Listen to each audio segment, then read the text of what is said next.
Donovan, what is your biggest NFL draft hot take Um, about this year or the draft in general?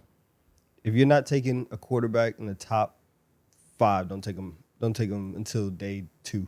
You do hate these mediocre quarterbacks that rise up the draft boards I'm not with because they're tall and white. It happens every single year, and it's like we have the data. You don't have to fool yourself into it. You can't be this desperate. Stand up, please. That is something you've been talking about for years.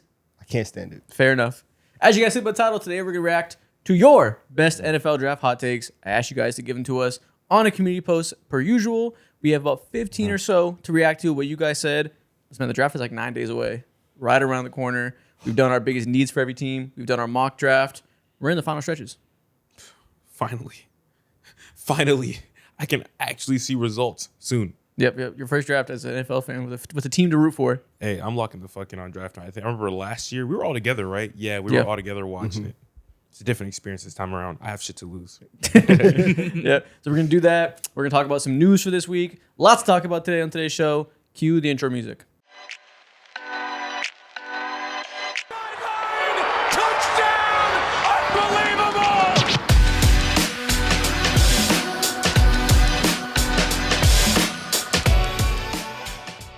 So let's jump straight into your best hot takes for the NFL draft.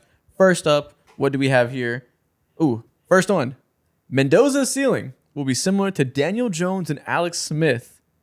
How do we feel about that? Number 1 pick in this draft, and was presumed to be a weaker draft class, not some Caleb Williams, Trevor Lawrence type of prospect at the top.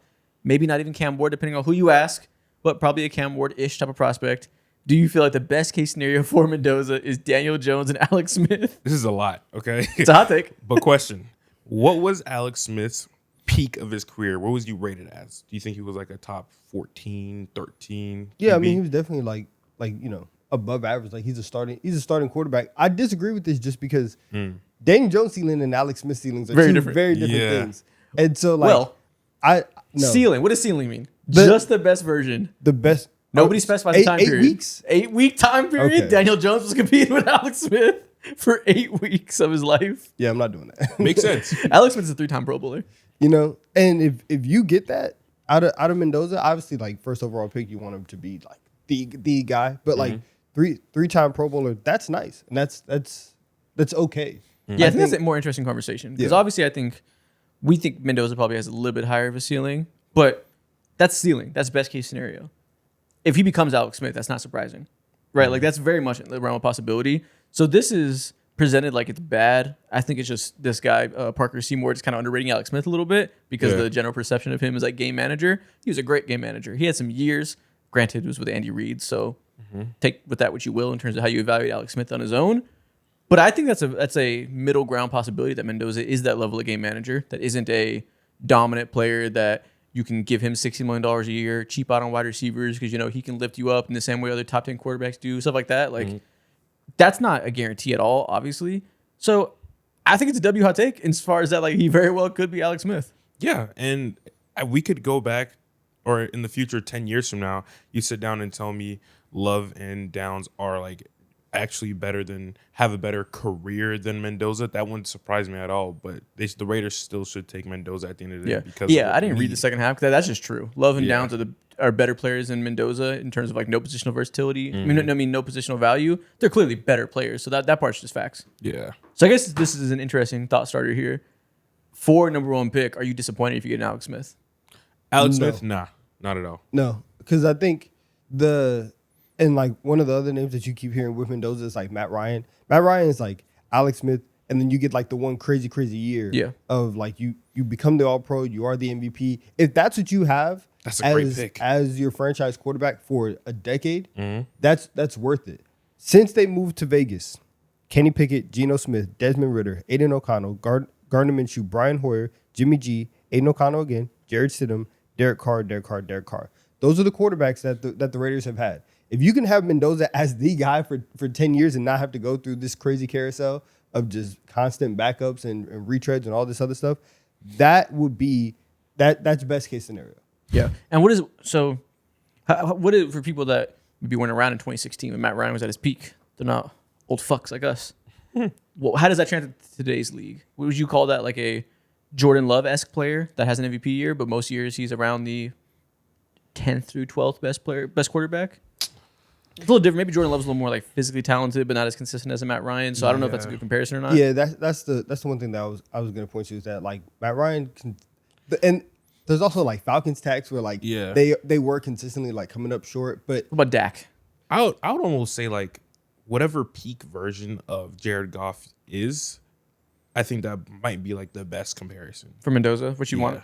Well, no, for Matt Ryan. Oh. Yeah. And that would be great. It's tough because Jared Goff's a hard comp to any QB because he's had such great coordinators and is so good at doing his job, so much good anticipation, so disciplined in play action, understanding where he needs to be, all this stuff that he's developed into, but is still like unphysically gifted. That like it's so hard for me to compare Jared Goff to other QBs. Yeah, I think the Dak thing might be good, and it's weird because like in the last. Really, since he came back from the ankle injury, Dak has gone to another level as a passer. So maybe like 2017, 2018, right as he's coming like out of the rookie year, that version of Dak that can actually put it together for a whole year and be league MVP.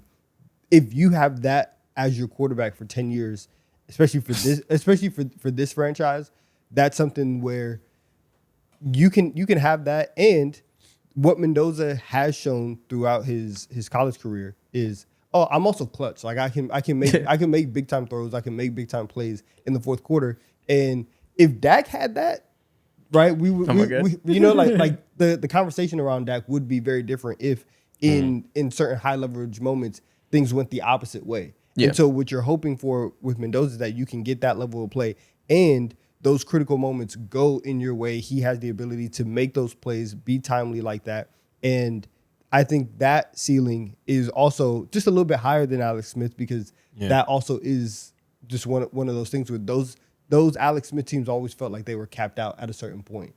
And if you can be, clutch and get your team over the hump, then it's fine. Yeah. And obviously like Dak doesn't play anything like Mendoza or vice versa, I should say. Like Dak is a big arm, squeeze seam shots at the middle of the field and tight window type of quarterback. And that's not Mendoza's bread and butter. Or I should say, doesn't presume to be because Mendoza's coming off of a RPO cheese offense, so no real way to know exactly what he's going to be in the NFL yet. But it doesn't project to be that type of quarterback, so that's not really a style comp.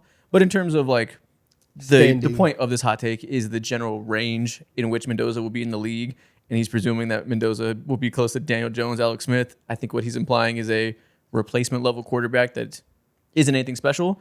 I think that's possible, but I do think a Jordan Love, Matt Ryan, Dak Prescott level of like fringed back half of the top 10 quarterback that might have some years. Like Dak has had some years where he's second MVP, Matt Ryan wins an MVP.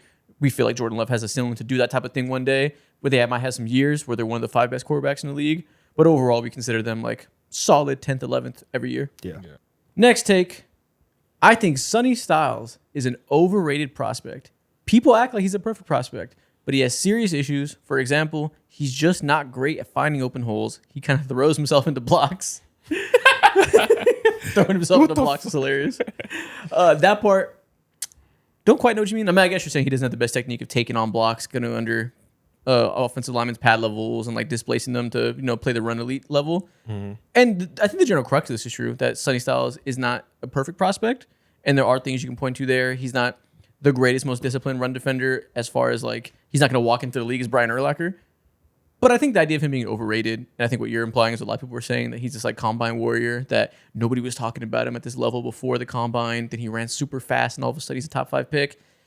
I think at that point you're exaggerating, because I do think the fact that he was a very good prospect that was talked about as a top 15 player in this combine, in this class, and then has a combine that people say, oh, he's also like the greatest athlete I've ever seen. I think that perfectly merits going up the ranks a little bit. Yeah, he's definitely hating off of combine stats. That's you're right. That's what this is. Because Sonny Styles, there's so much where I think even like the versatility of what he can do in terms of not just playing the run, but being able to run with different pass catchers. That's also a part of the Sonny Styles package, and so there's more to Sonny Styles as opposed to just being what you're saying. Like, yeah, I'm gonna just come down here, throw my helmet into somebody and knock somebody out. People are scared of combine warriors getting overhyped because they run real fast in shorts, and then they come out in the field and they're just a theoretical player. So I get it.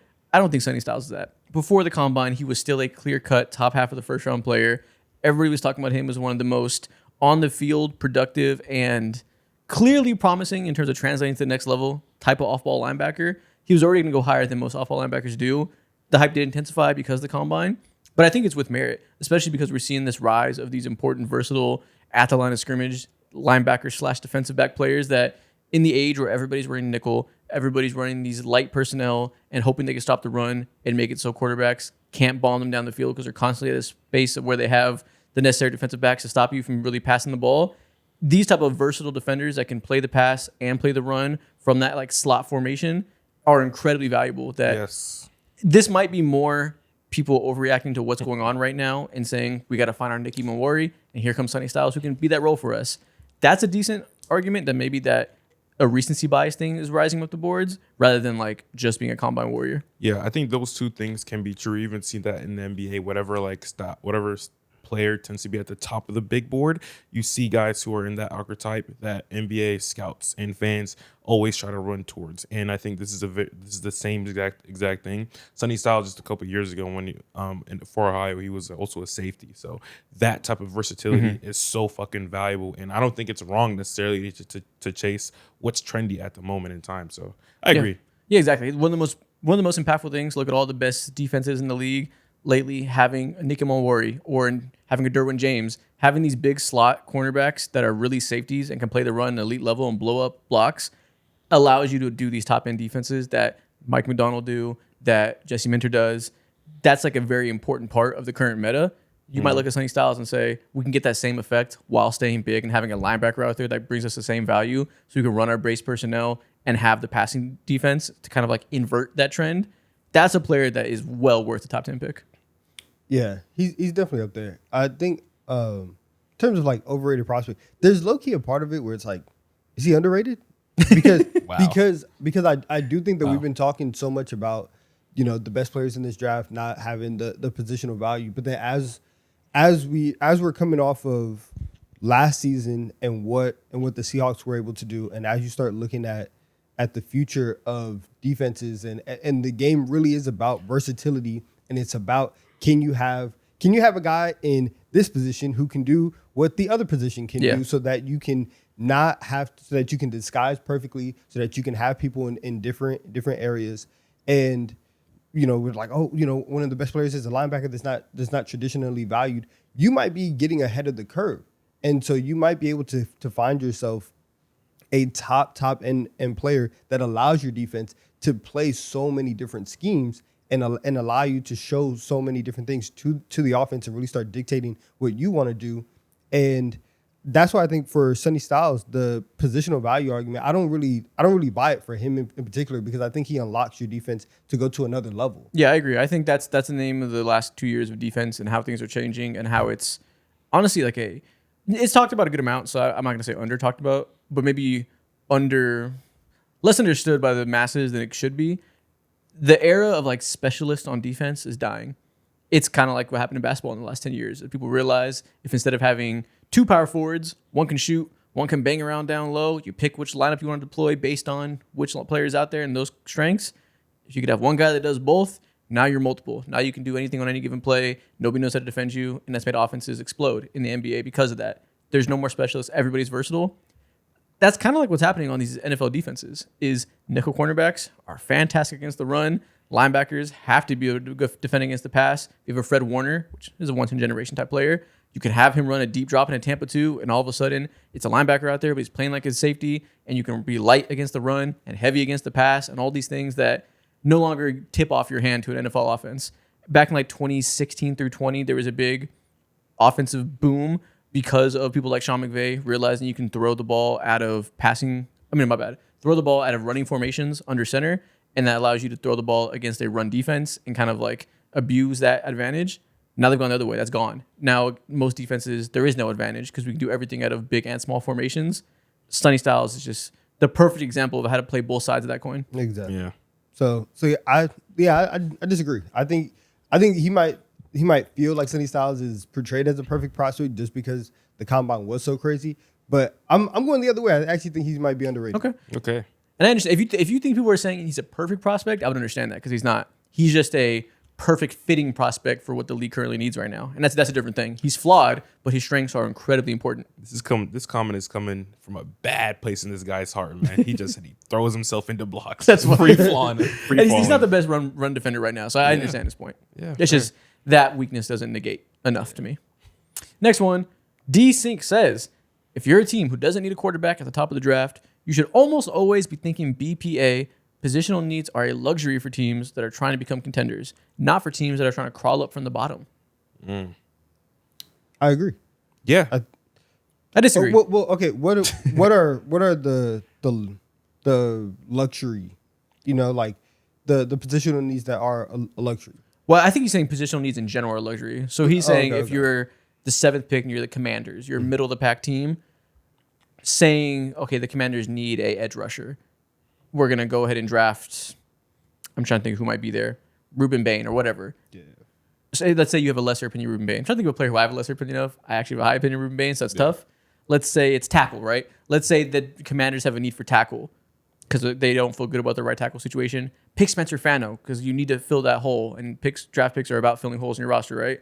This guy's arguing that you're not winning a Super Bowl either way, whether or not you fix your right tackle situation. So pick the better player. And in this case, maybe it's Jeremiah Love or Caleb Downs, actually, a position that isn't traditionally of need. He's saying you should pick Caleb Downs, bring in the superstar. Don't think about filling that one hole because you're not one hole away from being a contender. Is that fair? Yeah. I think so. I think best player available for the most part is like when we're just talking it out.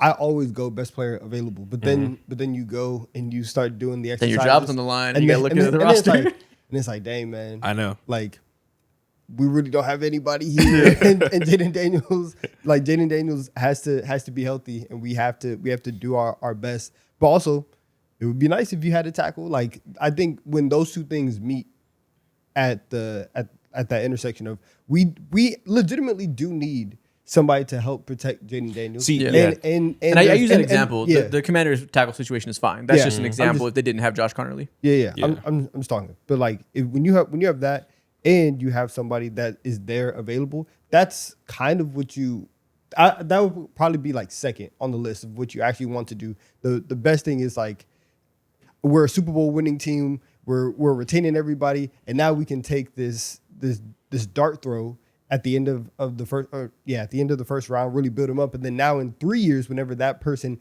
actually needs to play, now he's ready and we're good. Like that would be the ideal situation. I think this is easy to say, and I don't disagree with the idea of it. Like, it is better to have superstars than not. But I think in practicality, a GM needs to, and a coach are kind of playing for their job, and they know if I have a shit left tackle, I'm going to have a shit season. And again, I would like to stay employed, so maybe I should not have a shit left tackle. And that's why these luxury positions exist, in large part because they're the most impactful positions to making sure your offensive defense, can stay afloat with the most important positions. Also, there's some monetary elements that those positions are going to get paid $40 million if they're really good. So you want to get them on a rookie deal. And I also kind of think that almost every team is like one or two good drafts away from being contender status again. It's so fast to turn around in the NFL.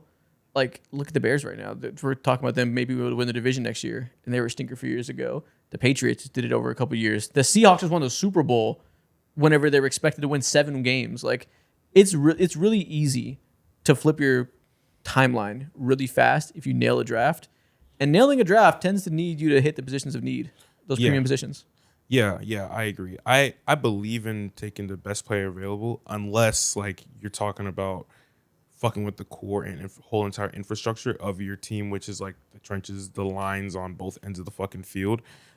That's where it's just like, okay, there's no discussion. We need to go ahead and protect your best assets, or at least give your defense the best chance to be at least like somewhat disruptive. I'm so like best player available pilled because I just think about who is going to net out big plays, who's going to be like disruptive at the end of the day. And I think if you're disruptive in a certain manner, that gives your team an ability to like hide certain warts on the field and kind of scathe off with certain things. Yeah. So yeah, interesting convo. I think the answer I think is it depends on your situation. Like, the Dolphins right now should be doing best player available. To your point, they shouldn't be like, we need a wide receiver too. We must pick Mekhi Lemon. They need everything. So best player available is clearly on the board. But I think some teams are to your point, some teams are probably just closer to contender status than you think. I think. Yeah. Okay. Fibs D5T says Jordan Tyson falls out of the first round just like Will Johnson did a year ago. Say swear. Will Johnson, proceed quarterback he one, does. falls the second round because of medicals. Could that be Jordan Tyson? Always hurt. Every year of his career, finishes the year on the IR. I understand that. I disagree. I don't think it's gonna happen though. I think somebody is gonna take Jordan Tyson. We said the same thing about Will Johnson. Will Johnson was a can't miss prospect. That's fair. More can't miss than Jordan Tyson even. Less injured than Jordan Tyson even. You think? No, I don't think so. Yeah, but I also didn't think Will honest- Campbell. I didn't think Will Johnson. On a scale of 1 to 10, how shocked would you be if he fell out? 10, just like it was with Will Johnson. Yeah. But I think the Will Johnson thing, clearly these teams had information that there was a like long-term injury that is going to impact his career in some sense. Otherwise, it wouldn't have happened. I can't know that, whether or not it's the case with Jordan Tyson. I'm not in these locker rooms. I'm not in these medical evaluations. So it would have to be for information that's not privy to us. Yeah, listen. That's insane. It is tough though, because for so many people, when they're going through the evaluation process, so many people are saying Jordan Tyson is wide receiver 1 in this class. Mm-hmm. The only thing that's keeping him from not being, picked as high as he should be is the consistent injuries. But I still think that by the end of the draft, like somebody probably will trade up. I can see somebody trading back up into the end of the first round. If Jordan Tyson is there at 30 and somebody really, really does need a wide receiver, and that's where you might get a team that is already a contender that can take a little bit more risk, that can go out and get Jordan Tyson. And then we're all going to be looking at him like, oh my gosh, I can't believe they got him. Like that's the kind of situation where I can see Jordan Tyson going late, but I don't see him falling out the first round. There's no fucking world in which he falls past the Patriots in the first round. And there's probably not a world where he falls past the Eagles in the first round for reasons that we'll get into in like 25 minutes from now. So, yeah, I just think with the teams... They better not. They better not. Pick Tyson? No, they better not let him fall to us. Okay. Because he's gone. Tyson and Devontae Smith? He's gone. Disgusting. Yeah, so I don't think it happens. It would have to be for injury stuff that's even worse than we know as fans, who's to say? So maybe you're right. You never know. It's not a terrible take. Yeah. It a Dorian... What does it say? It a Dorian Joyer. Okay. He says draft classes being labeled strong or weak is such an overvalued metric going to the draft. Ultimately, the draft is a crapshoot, and averaged out over the long term, the amount of NFL talent produced in each class will be roughly similar. I agree. In so far that do you stamped? I agree. Yes. People definitely do way too much with strong or weak draft classes. Correct. Next combo. People say this mostly because of the top end talent in the top 10 picks, I think. Because there's not 3 franchise quarterbacks and 2 elite defensive edge rushers like a Myles Garrett in this class. Like, there's not clear-cut Hall of Famers at the positions that matter. So he's labeled a weak draft. I think, one, the idea of a strong draft and strong prospects is never as concrete as you think. Very rarely are these classes as good as they feel on paper. There's always more misses than you expect. And as far as the weak draft classes, even 2013, which is pointed to as like the weakest draft of our lifetimes, it's like 7 Hall of Famers in it, or 7 All-Pro players and 3 Hall of Famers, however you want to parse it for the guys that aren't done. I do think that overall they're dart throws, and it is far more of a crapshoot than people treat it. I think the idea of a weak draft class comes down to marketability more so than anything. We don't have a Jaden Daniels, Caleb Williams type of debate to talk about at the top, so we're like, oh, it must be weak. Meanwhile, Caleb Downs is going to be first team All-Pro by year 2. Jeremiah Love's going to be a top 10 running back right away. All these guys are still going to be fantastic. There will be 3rd and 4th round Pro Bowlers we find like there is in every single draft class. That's the main part. Is I think every single draft class has deep cuts that we don't see coming in later rounds, and that kind of makes things more even than you would think. Do you maintain that opinion for just drafts in general, or specifically the NFL? It's a little different in the NBA just because the drafts are smaller. Yeah. In the NFL, there's 7 rounds, so there's just like so many bites of the apple and so many opportunities for young guys to surprise us. Yeah. The NBA doesn't quite have that. But no, actually, yeah, the NBA's not like that at all, actually. There's weak NBA draft classes. Yeah, weak draft class in the NBA could like fuck you.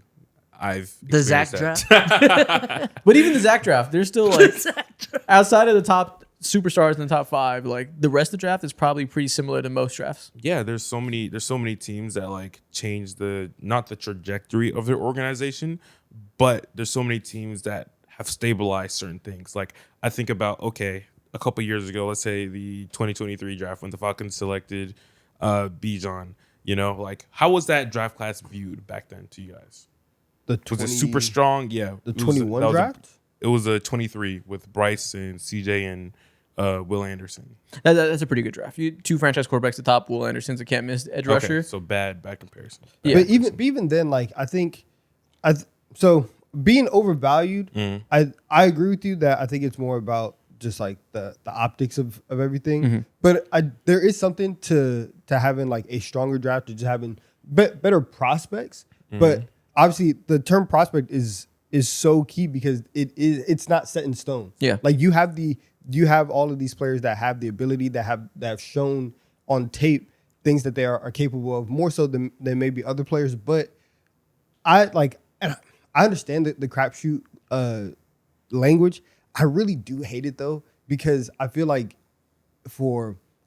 it makes it seem like we're literally just like closing our eyes and just throwing a dart. And it's like there really is a lot that goes into to players like being good. And so the idea of something being strong or weak, a lot of that really also depends on the situation that every player goes to. Exactly. And I think that's more so like an analyst thing. For people like us, I would there's some that you say a lot, some that you saw, I was like, whenever you see this terminology, I would fucking view that as like, that's almost lazy. But if you're an analyst and you're someone who's like really tapped in and this is like literally your job, there's so many core things that you can cling on to, so much second round, third round talent that you can find that could change the position group value of your future, of your roster for fucking ever. Yeah, and that's what the best analysts are saying right now. Like you go listen to a Todd McShay or Daniel Jeremiah, the people that really tapped into what NFL GMs think. They have insider access to knowing what the people making decisions say.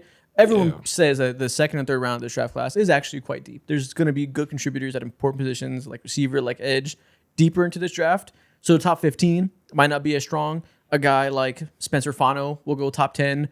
If it was 2 years ago, he would have been picked 20 or something like that. Maybe that's true.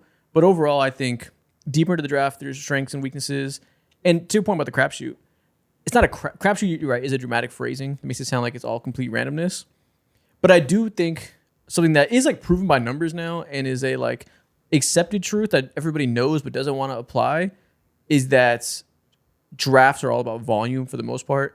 And the probability of a first round pick being a star isn't as high as you would think based on the numbers. And the way to actually maximize your draft is to get as many picks as possible.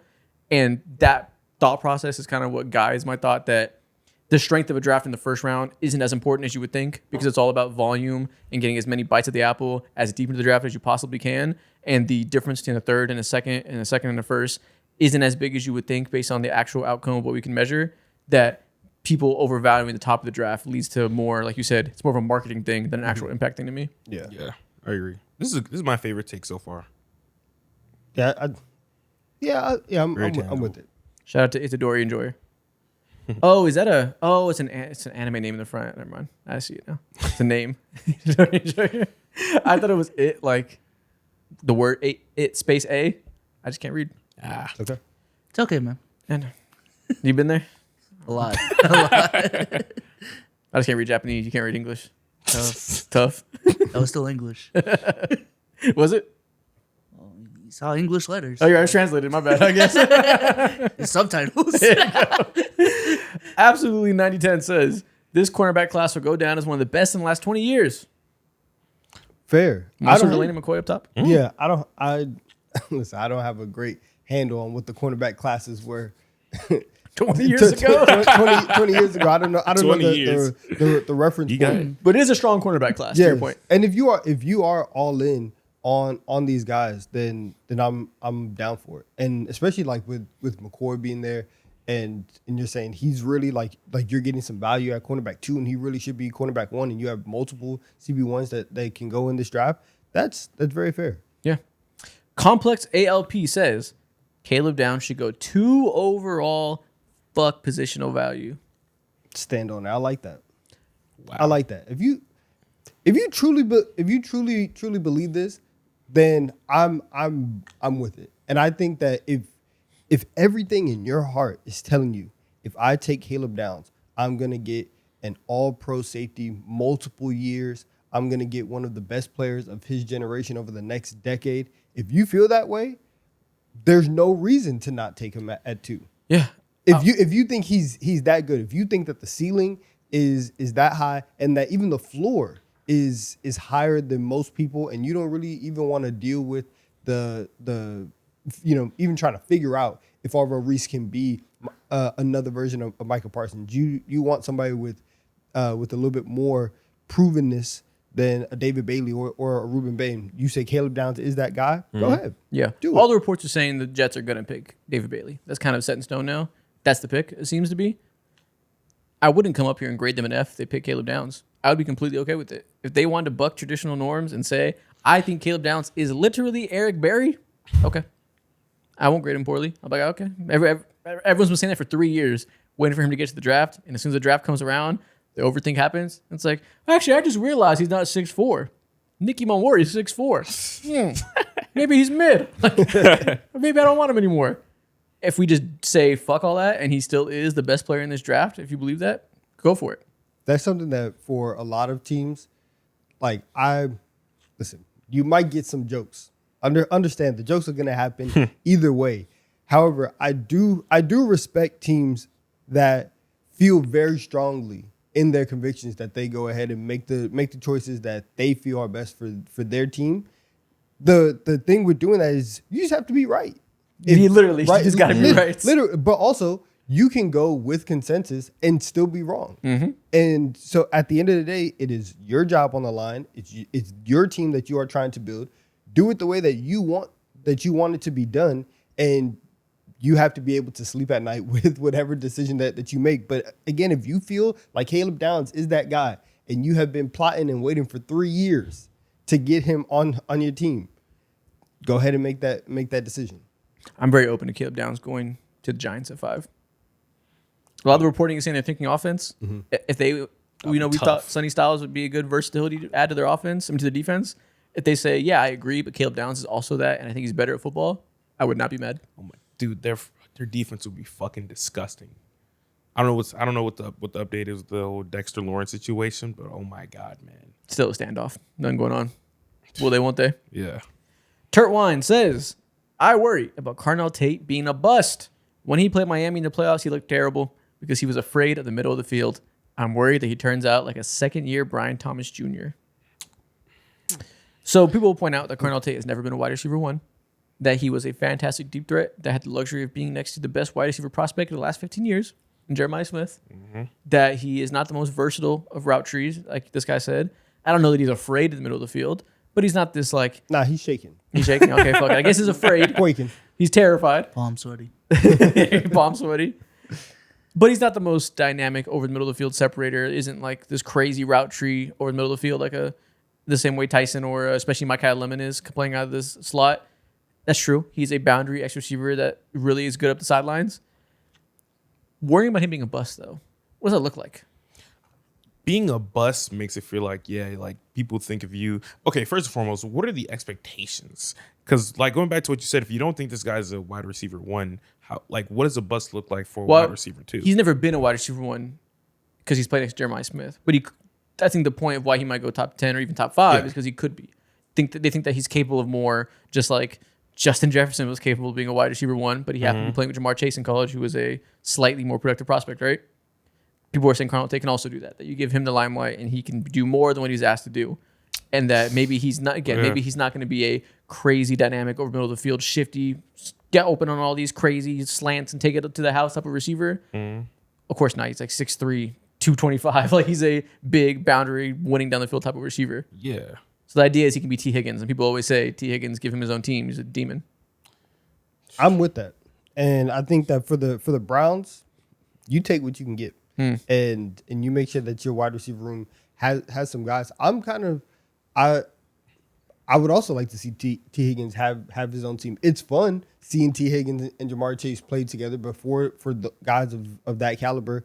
You just want to see if they can't do it. And I think ultimately, if you feel like Carnell Tate can't be one of I think a bust, honestly, even taking a receiver top 6. Yeah. Top 20. Like if he's not in top 20 conversations, then we have a problem. But the wide receiver class in the NFL right now, it's so deep that you can go to the 17th or 18th best receiver and still say, yeah, he can be a legitimate wide receiver one on an offense and still lead a team right there. If you're not in that category with Cardell Tate, then I would consider him a bust. Yeah. Okay. Sawyer Throckmorton says Ty Simpson is closer to Zach Wilson than Brock Purdy. Listen, I can't condone this because this is extreme disrespect. I feel like whenever I hear about Ty Simpson, you either really fucking love this guy or you hate his guts. Correct. There's The no people- in between. I never seen that opinion ever. The people that like him or adore him. Yeah. His dad was a football coach. Oh, he's so smart. He's been around the game. He plays it in the right way. Oh, he's just like draft fucking erotica for people like that. But yeah, I don't know. I kind of feel in the middle. I think he's probably a fine prospect that doesn't blow my mind, but is worth taking a risk in the top of the second round. Maybe trade back in the first, get the fifth year option. I think he's fine. Zach Wilson is just such a crazy person to put into the sentence of like, man, this But I guy guess was- to his point, he's saying Ty Simpson is closer to a career backup that is unimportant in the grand scheme of things than a diamond in the rough type of prospect like Brock Purdy. That's a nice spin. Because I'm looking at this and I'm seeing him call him trash. Yeah, I speak hater. I speak hater. I'm used to deciphering the words of haters. Yeah, that's good. If from that standpoint, I agree. From what I'm reading on the screen right now, I disagree. I think he might be a little bit closer to Brock Purdy than to Zach Wilson. So do you think he's a starting quarterback in this league? I think he has the potential, and I think that if he was a starting quarterback for Kyle Shanahan, yeah, Okay. I better be. think he definitely could do that. Yeah. The Vikings will trade up into the top 10 to take either Jeremiah Love or Caleb Downs. We've been talking about this for weeks. Not gonna lie, this is my favorite fan fiction right now. We did It's our mock either- draft. Yeah. We couldn't get that motherfucker off our phones. Yeah. That motherfucker was annoying. I had to put him on a block list, man. It's either them or I want to see the Cowboys like make some shit shake in the draft. It Since sounds they like have, they're the dying to trade luxury up. picks. Yeah. Everybody's reporting the Cowboys are fucking thirsting to trade up. Yeah. That let them see one of their favorite prospects at pick 6 trade up immediately. They got the Browns on the phone. We can't do it. We can't let that happen. But I think if this was to happen too, and they were to select either of these top 2 high end prospects, I got them winning like maybe 13, 14 games next season. if they take either one, Yeah. Yeah. Assuming like the Kyler Murray thing goes well and he plays obviously better than the last few years. Yeah. And everything else pans out. I don't know what the running back situation will look like. So that's another like, weird question too if they take Caleb Downs. But I think really highly of them if something like this happens. Them getting Jeremiah Love would be incredibly fun. The simple fact of having a mobile quarterback, Jeremiah Love out the backfield, and Justin Jefferson on the boundary, that's 3 annoying headaches to deal with for a defense. The fact you got a bracket coverage, the best wide receiver in the league, deal with such a versatile, speedy running back that can catch the ball out of the backfield, be incredible in wide zone runs, and then a quarterback that can pull it and run. 3 headaches. Dude, that's tough. That's such a dynamic offense. I've Yeah. thought about this so much in this one scenario where at this point, if it doesn't happen, I'm gonna call the Vikings dumb for not. For not doing our fan Yeah, fiction. it just makes so much sense. You're like a fan of a TV show on Twitter that's Yeah. all insane that they hate a show because it's not what they want it to be. Yeah. You're just like a fan of the pit. That's what you are right now. I gotta tap in. You're a Euphoria fan. Oh god. Oh, you are? You're a I big mean, fan? yeah, I watched the show, But I'm but saying- I'm not one of those euphoria. Every fans. fan base okay. on Twitter right now that is like, Twitter, it's very, especially in the Elon era, the echo chambers that get created from fandoms are very Yeah. strong. And there's this like feedback loop of people being delusional together. If you get in deep into the weeds of a TV fan base right now, half of them hate their favorite show because it's not the idealized version they fan fiction themselves into thinking. Yeah. You know the show The Pit? No. I Oh, don't. it's a hospital show on HBO. The Pit fans hate The Pit because they had this like dream of it being a certain way, and now it's about. So the show's about its main character, who's a white man, Yeah. and everybody hates it because of that. When like it's always been about that. Yeah. It's a whole rabbit thread. Producer corner about The Pit. They doubled down on that concept and they hate it. Yeah, after season 1, they thought it would be a show about the side characters essentially, and spoiler alert, the show is about the main character, and they hate it because of it. What do they expect?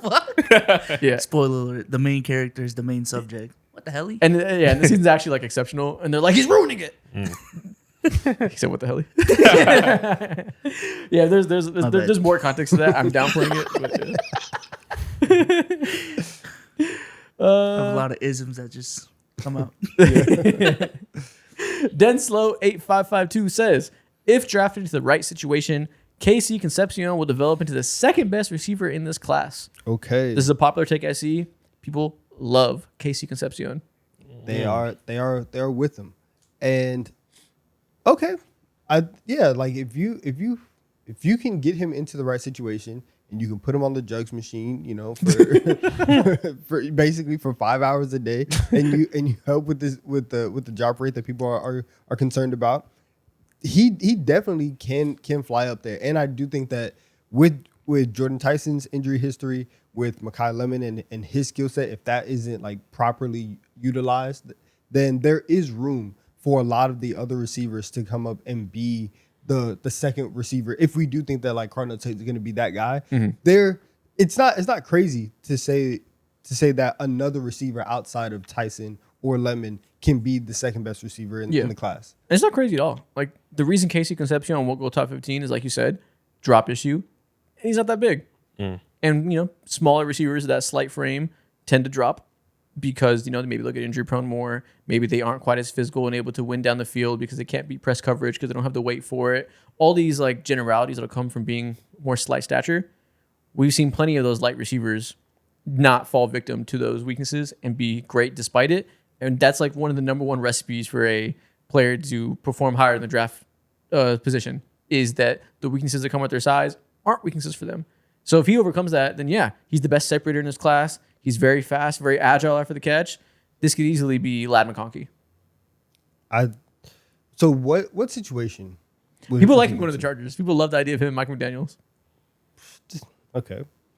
If you get him there, we're gonna say all the time, but like if the Chiefs find a way. Now it's another receiver under 6 feet tall that would be annoying for Kansas City. More like the Bills. Yeah. If we get super Shakir here to the Bills in the first round. Stop. You always try to mess around with Shakir. You always try to put him down. This is my guy.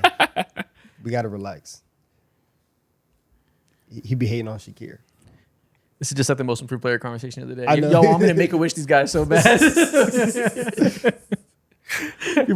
people are begging me to make a wish. I haven't seen the comments of the video. I wonder if they're mad at me for make a wishing to kill Alexander Walker. Nah, they won't be. People hate when I don't make a wish a player. People hate it. Yeah, I think this is very, very, very reasonable. Second best receiver is a lot, but I could buy into it. The ceiling's there.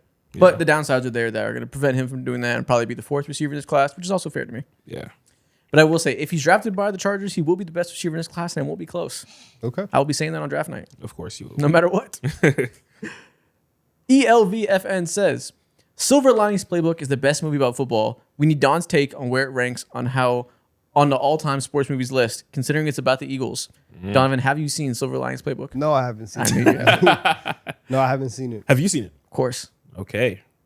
I've passed by it a bunch of times. It's about the Eagles. On Netflix. I might tap in now. It's a movie about the Eagles. I think you should watch it, and we should do Producer Corner next week where you talk about your favorite Eagles elements of Silver Linings Playbook. Because the movie's only about the Eagles. That's all it's about. See, it's a rom-com. It's about the Eagles. A rom-com about the Eagles? Okay. It is about the... It's about the Eagles for real. Wow. But some other things. What a concept. Yeah, all I know is it's Bradley Cooper. I know it's Jennifer Lawrence. Yeah. And Bradley Cooper's in a movie about the Eagles? Yeah. Bradley Cooper's an Eagles fan. Oh, okay. Okay. The Eagles have a surprisingly huge element of this movie. Maybe I need to watch this too. It's an amazing movie. You guys should watch it. It's fantastic. Okay. Listen, I made over the summer. Because I saw the drama last week, and so there were a whole bunch of trailers that I was like, oh, that movie looks pretty good. I might get the AMC Stubs list this summer. I might be a 3-month cinephile. You trying to go ahead and share that account? I'll break bread with you. Send you that 10 every month. They check it's like $20 a month, right? This is a real play, man. No. What? Get your own. Buy your own movie It's ticket. just 10. Buy your own movie Pay ticket, 10, what man. you mean? But yeah, listen, I think that's gonna be one of my goals, because I have been lacking in my movie areas for a long time. That's really not my strong suit. I might try to get on like a movie watch list, maybe start, taking in more film over the summer. What's that app everyone's been downloading lately? That you can like put Letterboxd? reviews? Yeah. Lately. We're gonna be Letterboxd people. I might have to be. It's like a summer reading club, but like for movies, a summer film club. I might do that. But I will watch this, and eventually, that is the thing. If there is a summer movie club, because I'm very bad. I tell people all the time that I'm just gonna put something on the list, and that I'm not gonna go watch it. That's just to appease you in the moment. But That's just to manipulate you, get you to shut the fuck up. yeah, so I'll check it out. Gaslighter? Checks out. I will try my best to watch this in a timely manner, and then I will come back with my There's absolutely nothing stopping you from watching it tonight. Oh, There actually is. It's the playing tonight. Never mind. My bad. Okay. There's nothing stopping you from watching We have it 2 2 days from play-ins. now. The playing is going on for the rest of the week. Watch it tomorrow Guys, I'm morning. tired. I'm cooked for the next 3 months. I can't watch any 2-hour film for the next 3 months. That is actually kind of true. Every time the playoffs come around, I have to like forewarn Andrea. I'm like, just so you know. Yeah. Usually we watch games. I let her have the TV, watching whatever the fuck. Yeah. I watch my iPad. Very yeah. Yeah. It's I'm on like, a switch. playoffs come around, I'm taking that TV. You're not watching shit for about 3 months. The playoffs are long. Oh no. It's long as hell. You're not watching anything. And then the first round is crazy because it's like 3 games a night. It's And exhausting. bro, on the it's on the some- weekend, it's 4 games a day. Hey man. Yo, I started getting rowdy watching the Celtics Magic game the other day. My wife, oh shit, it's that time of the year again. Yeah. Yeah, you gotta watch Silver Linings Playbook. Best movie about the Eagles. Okay, real quick, Isaac. What are your top 3 sports movies of all time? Can I count Silver Linings Playbook? Yeah, you can. Silver Fuck it. Linings Playbook can be on there. Okay. Oh, it's up there. In no order. In no order. It's actually about 2 mentally ill people falling in love. That's what it's actually about. Ah. That's what it's a rom-com about. Okay. Eagles fans. Okay. Yeah, kind of. Yeah. One's a big Eagles fan. It plays a surprisingly huge portion of the plot. Ah. Okay. The guy just telling me the whole movie. That's just the I'm not synopsis of gonna the lie. trailer. You kind of pulling my leg. I kind of want to see it. I didn't tell you a spoiler. I told you the plot. I told you the point. I told you the marketing sell. I hate that. Wait, you told me yesterday if someone tells you a movie has a twist, that is a spoiler. Do you agree? Yes, it is. To some regard, I understand the point. You want to be surprised by the presence of a twist, but sometimes you got to market a movie. You got to market a movie. Okay. But like in everyday conversation, like it's not your job to market anything. So like if you Hold say on. something, that, Yes, the fuck it is, because you don't watch jack shit. So it is my job to market a movie and convince you to watch it. no. He's a fan of the movie, so it's kind of his job. If we're having bro, forget the draft. If we're if we're having regular conversation about a movie and you're like, oh yeah, the movie was good. Like there's a crazy twist in it. Like you can't say that because now that I know that there is a twist, now I'm looking at it different. Nah. than Yeah. than I know if what you're didn't saying. know. But if you were gonna watch a movie regardless, I'm not gonna feel too bad about spoiling the presence of a twist. Why? Because one, you're still gonna enjoy it. It's a good movie. I'm not recommending you some bullshit that the twist is just there just to be a twist. It's a good enough twist that you can know what the twist is and probably still enjoy it. Yeah, like the exactly. drama, That's- you could know. I knew the twist of the drama before going into it. I knew what the plot was. It's based on a book. Still thoroughly enjoyed it. That's like me telling you, yo, bro, this food place is really damn good. There's a little spice to it. I wish I didn't know if it was good or Ah, not. fuck, man, I didn't want to experience that. I want to know for myself. Okay, it's still You told me the good. sauce is good. I want to be It's surprised gonna- by the sauce. It's gonna hit, so you're gonna enjoy it. Now it'll make even for me, someone like me, it'll make me even more curious to see what type of twist it is. Like for me personally, one of my favorite things to do is like try to guess what's gonna happen in the movie. So it's like it's curiosity. What if that's not one of my favorite things to do? What Get if I- over it. Well, get curious. No. Just try to figure some shit out. What Skill good issue. movie No. doesn't have a twist though? Not that I'm thinking about it. What movie doesn't? Yeah. Oh, plenty of movies don't have a twist. Yeah, It's just like a story. yeah, Like, exactly. Literally, so like Yeah, I well, watched, some have changes and like plot devices, but a twist, like the drama, is a twist. You know, like Yeah. they didn't market it, like Okay. you don't see it coming necessarily. a couple of months ago, I watched Frankenstein on Netflix. It's like a 3-hour long movie. Fantastic. story. Jacob Elordi. The Jacob Elordi one, Say it again? the new one, the Yeah. Jacob Elordi one. Yeah, Okay. yeah. Film. It was classic in my. Is he mind. like that? Is he a good actor? He's a great actor.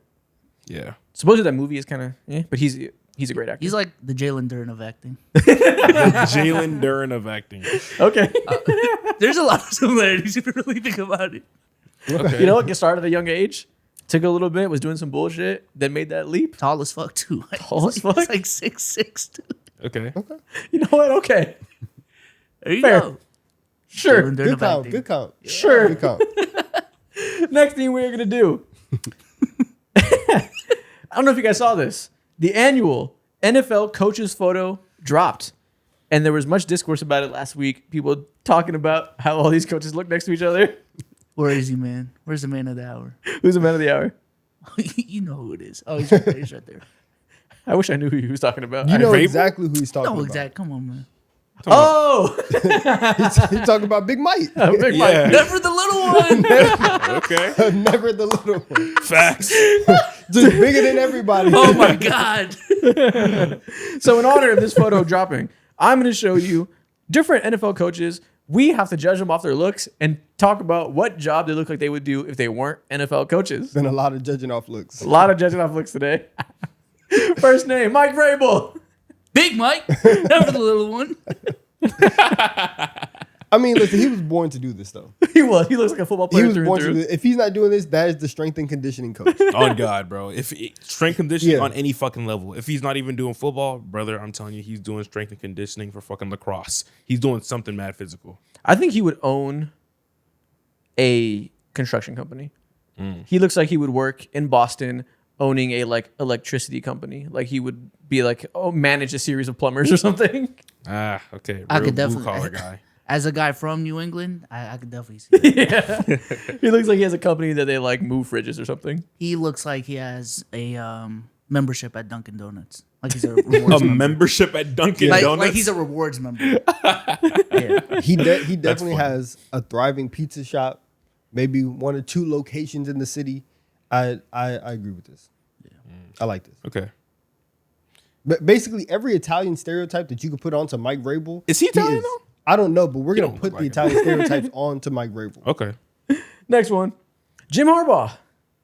What does it look like he could do? He looks like a ref, honestly. A ref? Yeah, just making all the bitch ass calls in the world. He looks like he'd be a controversial Sorry, ref. man. He was out of bounds. He was offside. Sorry, man. You look like a controversial ref that people hate. Yeah. What a slur. This is slur. Low key, like a driving instructor. I can see him doing that. Some type of teacher. It's the glasses that make him look much older and much like. I was like, gonna say a math teacher. Yeah. That he looks very friendly old man. Dude, he looks like Bobby Marks on ESPN, kind of. Now that I think about it, he had a smooth, shiny. A Yeah. little bit.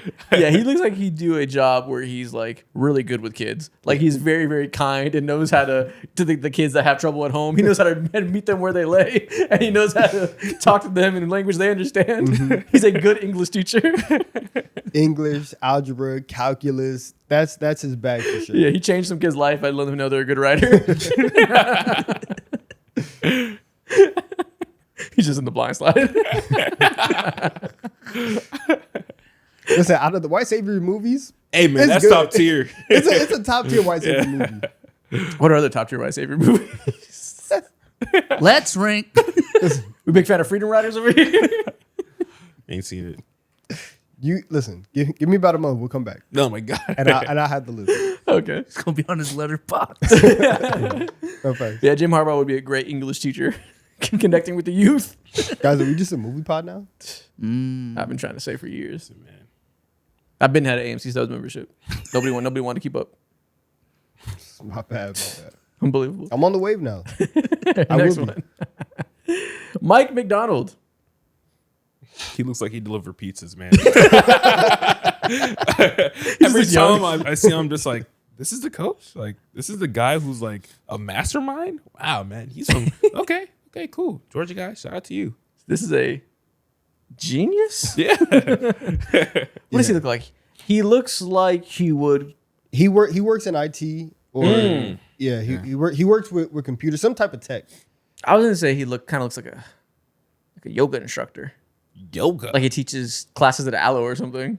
No. Do you think he look flexible? Maybe that's a crazy question, but he just doesn't strike me I as a don't- flexible guy. I don't think he's a yogi. Yeah. I think a tech worker is the right track. He works in like cybersecurity. Yeah. Either that or like he's in finance. Looks like a regular finance bro. You got an Equinox membership. Just a regular ass dude. Okay, so he looks like a white collar worker. Yeah. He looks like he has a good degree and he puts it to use. Yes, but he's working on the back end. He's not in the front, talking to people. He's in his little tech cave going crazy all day. Yeah. He's a day trader. Yeah. He looks like the most regular dude ever. Okay. Tech cave. Tech cave. Next up, Is that funny? Is that not supposed to? Sean Payton. He be gambling. He look like a gambler. risking everything on the line, bro. He looked like he goddamn put his wife's wedding ring on the line.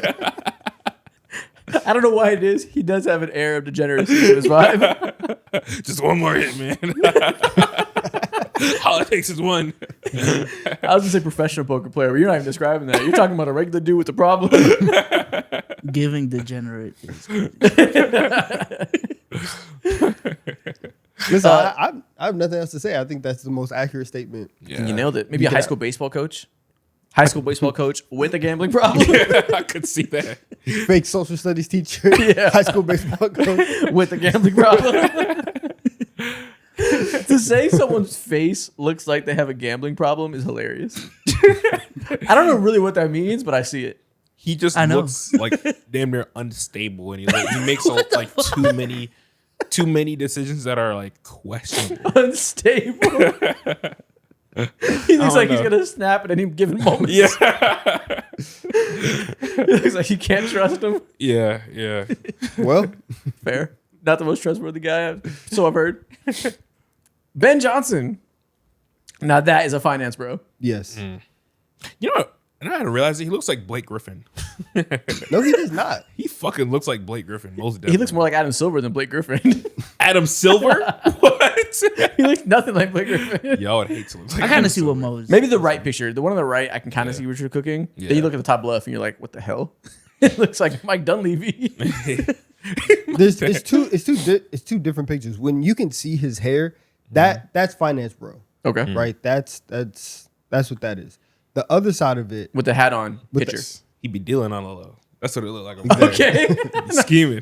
Not what I was thinking. I was thinking he was dealing fastballs, but he deals a different type of ball. no, I can kind of see that as well. He definitely has this darkness about him. He's dealing in the underworld on the Okay, so he runs the streets of Miami from the shadows. Yeah. That's what we're saying. Yeah. The street pharmacist on He the either low for sure. works Street- at street pharmacist look like in a TV show.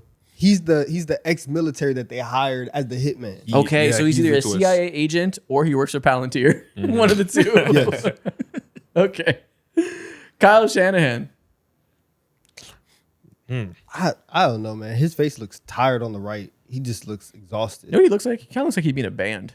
He kind of looks like a guitar player in a band out of Portland or something. You know how mad his dad would have been? It's like, you're one of the greatest football minds. You're throwing it away to play guitar? To make folk music. Yeah, to go be in like Mumford and Sons. He's like, I don't want to be a coach, Dad. It's your dream, not mine. I just want to rock out with the guys. Does Kyle Shanahan look like he'd be in Mumford and Sons? He's performing at Red Rocks 100%. He's over there. He can also be like a club promoter. Yeah, I was thinking Club that. Or like, he could be a bartender. He could be a Club promoter. club promoter is kind of insane. That's kind of wild. The middle picture, I know for a fact he has worn that outfit to go play hacky sack with the homies. Yo, he looks so mad tough at hacky Hacky sack. sack. No, it sounds like you're describing. It sounds like you're describing a bar owner, but the bar has a twist, like it's an axe throwing place or something. He has a millennial bar. He runs a millennial burger joint. Dude, he's consistently making plays. There's so many moving parts to his business. It makes sense. It's all the millennial shit in one building. Yeah. Those ping pong bars. Yeah, that's Kyle Shanahan. Yep, he runs a bar. Sean McVay, who didn't go to the annual coaches photo, by the way. He wasn't there. He looks like a correctional officer. No, bro. He looks exactly like a U.S. Marine. Dead ass. He's like he played a Marine in a movie. He's a SEAL Team 6 member on the cinema. Just looks crazy, man. He just looks like he's ready to call everyone a motherfucker in your face. God damn. Relax. He is a military guy. Yeah, he looks pure military. That's it. That's his job. It's very standoffish. You're rocking with the suit in the middle? Bro, Not bad. it's great fit. Yeah, it's not terrible. He looks like he lives in Austin, Texas. Are you rocking with the suit? Definitely a southern guy. I wasn't even thinking Southern necessarily. I'm thinking like, when I say Austin, I'm thinking like that breed of like Southern, slightly right wing type of city that has this kind of going that way, tech vibe, that whole like type of white guy. Kind of guys that throw axes. I'm just saying he's a millennial that throws axes and has camo shirts and type of stuff. Okay. Have you been axed on? No, fuck no. Have you? No, It's kind of fun.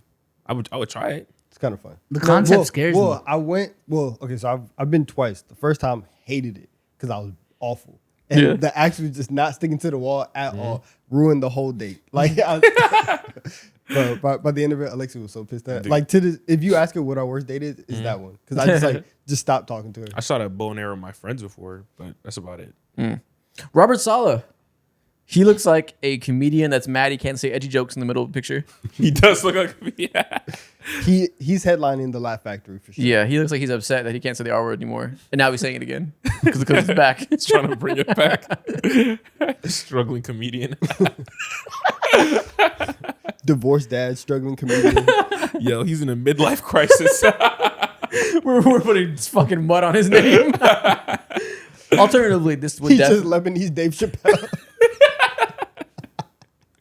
he definitely also looks like he would be just like a personal trainer. Yeah. Like you can tell He got yoked out of nowhere. Damn. We're writing this whole movie about him right now. It kind of looks like Kurt Angle. It does. But is he a wrestler? Yeah, Yeah. Kurt Angle's a wrestler. No, is Robert Saleh a wrestler? he looks like he'd be a UFC fighter. Okay. UFC fighter, personal trainer, stand-up Failed comedian. failed comedian. Mediocre comedian. He's trying to find his identity in life right now, honestly. He's every dad trait. Yeah. Yeah, he's in the entertainment business. How well he's doing, we don't know. He don't just know. says he's an entrepreneur, man. Leave it at that. His LinkedIn title says bag getter. Yeah. Paper Liam chaser. Cohen. Real estate agent. Okay. I do trust him to sell me a nice house. Does look like a real estate agent. Right? What's that middle picture? I don't know. I do not like his fit in the middle Pre-game picture. tunnel. He has the hoodie with the jacket over it. I don't hate that outline. Don't like the execution. It's all good though. What about him with the coach's picture on the left? Got the white tee, high pants, some Dockers. I feel like every time I see Liam Cohen, he looks different than the last time. Dude, he's a I saw him. shapeshifter for sure. He's trying to find his style. Oh, God. I feel every he looks different in 4 You're different right. pictures. He looks different. Know yourself, fam. I don't know this. Yeah, he's a shapeshifter. I don't know, man. It's 4 different dudes. Real estate agent is funny. Kellen Moore. Insurance agent. Okay. Yeah, he's inside all the time. I don't know. Just some like I don't know. You don't get a lot of sun. Yeah, Just be taking it to that next level. decipher that. Think about it. Double entendre. Yeah, What does he look like he would do? He works at a desk for a majority of his day. Mm-hmm. So I think he's like a regional manager of something. Maybe like a tire company. just like some Either sales. that or Yeah, I was sales. thinking, like, Yeah, he does sales. He works in software sales. It looks like Syndrome on the right from Incredibles. That's hilarious. I just imagine him syndrome. We're frying the fuck out of Kellen Moore. Yeah, I imagine him being like this restock guy at like your Jewel Oscar or something like that. Damn. Checking shit off. Yep. Just being an up the ass manager. A Jewel Oscar worker. Yeah. Way to be like, I live in Chicago, by the way. Yeah. Todd Bowles. Up there at the Jewel. This is a cop. This is Bunny Colvin from The Wire. This is a cop that looks out for the community. This is a cop that looks out for all the teenagers running around the streets. It's a detective. Yeah. Trying to be cool with everyone, fake cool. I can see that. It's either cop or also just football coach. There's some people who are just built for this. Todd Bowles does look like he would be some like Pop Warner or middle school football coach. In The Wire, Bunny Colvin is a character who's a police chief that retires and goes to do a youth outreach program where he goes to inner city schools and helps kids. He looks exactly like that. This is straight Bunny Colvin. Shout Accurate. shout Todd Bowles. shout Todd Bowles. Shout retired police. Tired folk. Not the active ones though, just retired. Yeah. Yeah. You got out. They got out. Mike McCarthy. See, this is wrong that you put him on here because you know you set him up. You know you set him up. This is a football coach. This is a football coach through and through. Okay. Or you know what? It's Bar owner. I could see that. Okay, I'm on the opposite end. I think he looks like a way scamming to say ass that. pastor. I think he'd just be at churches collecting hella donations, using them for no good at all. Don't call his church up for any type of distress your Mismanaging church family's in. funds? Yeah, You think he's an embezzler? for sure, dude. He's a future convict for embezzlement. He is. You I think he's cannot- one of the pastors Drewski be talking about? Facts. I can't see Mike McCarthy as a mega church pastor.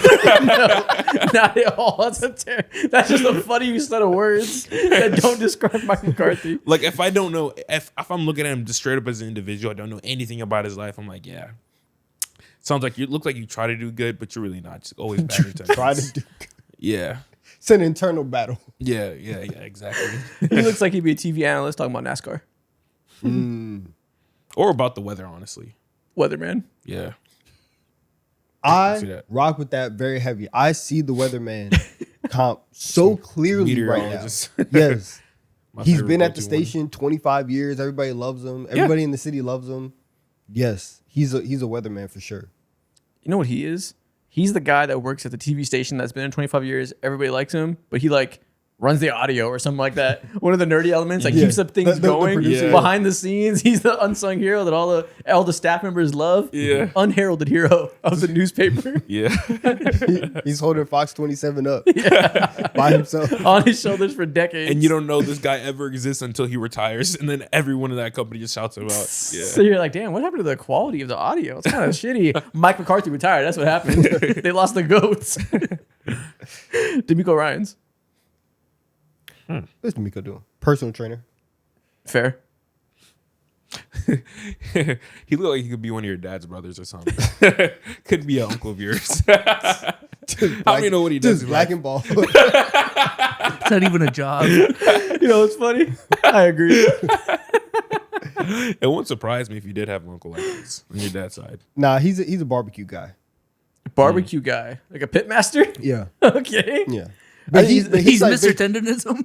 But he's like Tendonism's son. Right, 'cause he's- Tendonism Jr. Yes, Tendonism Jr. He's about to take over. Where he's trying like Tendonism that happens in the backyard. He's making the connection between backyard Tendonism and doing this at scale for the restaurant, so that the restaurant can thrive. Okay. That's what he's doing. He was like a male nurse. I can see that too. See him with some scrubs.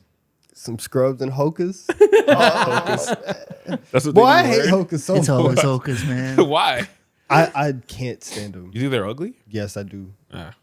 Nick Sirianni. Oh, he flips a mean pizza. I mean, the dough is just circular. He does tricks with it. He throws it Yeah. up in the air. Juggles it. He's spinning the dough on one finger. Want to see me do it on my nose? Yeah. I can see that. He the Aki pizza guy. No, this is another Boston construction worker. Construction worker. Valid. Yeah. This is the main character of Good Will Hunting's best friend. This is Ben Affleck in Good Will Hunting. That picture to the far right, he does look like a part of the mafia. They're on the lowest end. Mafia? Hell no. Yeah. Once On again, the lowest every end. Italian stereotype that you can throw onto Sorry, Nick man. Sirianni. Here we go. Mafia? we said pizza worker. Pizza worker. We said pizza worker, Just the construction worker, Sopranos. and mafia. we hit the trifecta. I didn't even know he was Italian. You didn't know Sirianni was Italian? Didn't think about it. Didn't think about it at all. Didn't think once about it. I don't perceive Italians. They're just white to me. I don't ever think about Italians. No, the Italians they make it known. He wears the Italian flag on his hat. Yeah. No, now that you say it, like obviously he's fucking Italian. I just never thought about it. He looks like it. Italians take up zero of my mental mind space. I'm colorblind to Italians. I think about them quite often. Why? When an Italian walks in the room, he smells them. He feels them. You smell I it? didn't say that at all. I mean, that's what you mean. I'm just helping you like put things together, you know? I don't need your help. I'm gonna do my own thing. Next thing we're gonna do, we're gonna do a lightning round of NFL news. Starting with one we got to devote some time to. Starting with the biggest one up front. We're gonna do a lightning round, but we're gonna slow it down at the start. Yeah, starting with one that's not quite. One gets time, then lightning round. Yeah, that's Really, fine. I forgot about the big story first. The Green Bay Packers have traded wide receiver Dontavian Wicks to the Philadelphia Eagles for a 2026 fifth-round pick and 2027 sixth-round pick, as well as giving him a one-year, $12.5 million extension with the Eagles. Ooh. Interesting player. Has been very promising. Great separator that has had stone hands and never quite lived up to the hope that Packers fans wanted from the past couple of years. But tons of promise if the drops get turned around, right? That's not why we're talking about this. Why are we talking about this? We're talking about this because everybody saw this and said, wow, another wide receiver going to the Eagles for $12 million a year? You don't pay a wide receiver $12 million a year. Noticing something. Something might be looming. AJ Brown, you are a patriot as fuck. That has been the takeaway. This is insurance for the AJ Brown trade. That is like the worst kept secret in the NFL. Seemingly gonna happen on June 1st. They were true. The rumors were true. Seems to be. It wasn't just made up. Seems to be. All right, I Seems guess. to be those rumors came from the source. I guess. Big D was cooking. Big DR was cooking. If that's what the streets are saying, then that's what the streets are saying. Yep, The streets yep. is talking. So how do you feel, Donovan? This further pushes the agenda that AJ Brown is gone come June 1st. Where you stand on all this as an Eagles fan? I mean, I'll wait until June 2nd and I'll see what happens. But also like, cause there's still a part of me that's like, guys, we're here. AJ's a great player. It would obviously help to have him on the team. And there's been a lot of wide receiver moves for the Eagles. Listen, low key, go back and look at the depth chart last year. Outside of AJ and Smitty, like Jahan Dotson, very cool wide receiver 3. And then after that, it was Darius Cooper. It was an undrafted free agent. You had Britton Covey that everyone was like, oh, we need him there. You try to have Johnny Wilson there as a pass catching tight end. He can't block to save his life. And then you had Dallas Goedert. And so as a receiver room, now I just feel like the wide receiver room is much more built out right now than it was 3 months ago. And so there's still a small part where I still kind of think that AJ could be here. Now, if he gets traded, and all the writing on the wall makes sense. Right now, he probably is more gone than not. But if not, and it's AJ, Smitty, Hollywood, and Dontavian, that's a nice 4 that you can rock with on top of Dallas Goedert coming back. That's pretty solid. Yeah. And new offensive coordinator, Mannion, worked with Dontavian Wicks before. Mm-hmm. So there's that connection there. And it makes all the sense in the world that whether or not they keep AJ Brown, Wicks makes sense to be added. Like you said, they clearly still needed a wide receiver 3 upgrade. Now you have 2 bites of the apple with him and Hollywood. Hopefully one of them really click in this new offense, right? AJ Brown's gone, man. Yeah, it probably. It just feels like, again, like I said, it feels like the worst kept secret. It feels like they have to wait until June 1st, which rarely happens. So we have to do this whole charade of reporters are being like, the door isn't closed, but there's no movement yet. But like everybody knows, like it is what it is. Yeah, he's probably gone. That's sick. And so then how do you feel if he's gone and you have Smitty elevating to wide receiver 1, Dontavian Wicks being pushed to wide receiver 2, and hopefully being able to get more out of him. You know, it's been a logjam of wide receiver talent on that team that everybody had hoped that Dontavian Wicks could really explode. Part of it, the drop issues. Part of it, just lots of guys needing touches. It hasn't happened yet, but still lots of reason to believe he can be better. Do you feel good about that room without AJ? Yeah, because And do you feel good about this picture? see, this is the stuff I don't like. Listen, if he's gone, he's gone. Don't play in my face like this. Don't show me what he's leaving to. But he did though. I mean, one of them did. but like, if AJ gets traded, it's the wide receiver room that you laid out.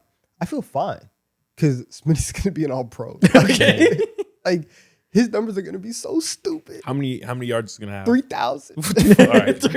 I shouldn't have asked him He's that. going crazy. All right, never mind. But I do think that that Smitty is gonna have like there is a very, very real and a real situation that at this point I'm just expecting of Smitty having the best year of his career. Yeah. There were times last year where when AJ was out with injury, and even once he came back, there were a stretch of the year where the Hurts Devonta Smith connection was very, very much alive, and you saw an offense that looked more just like a regular NFL offense, and Devontae's numbers were going crazy. And then there was another one of like the AJ Brown, outburst for whatever, and then after that, everything kind of shifted, and you started to see AJ really get the ball, and Smitty's numbers declined.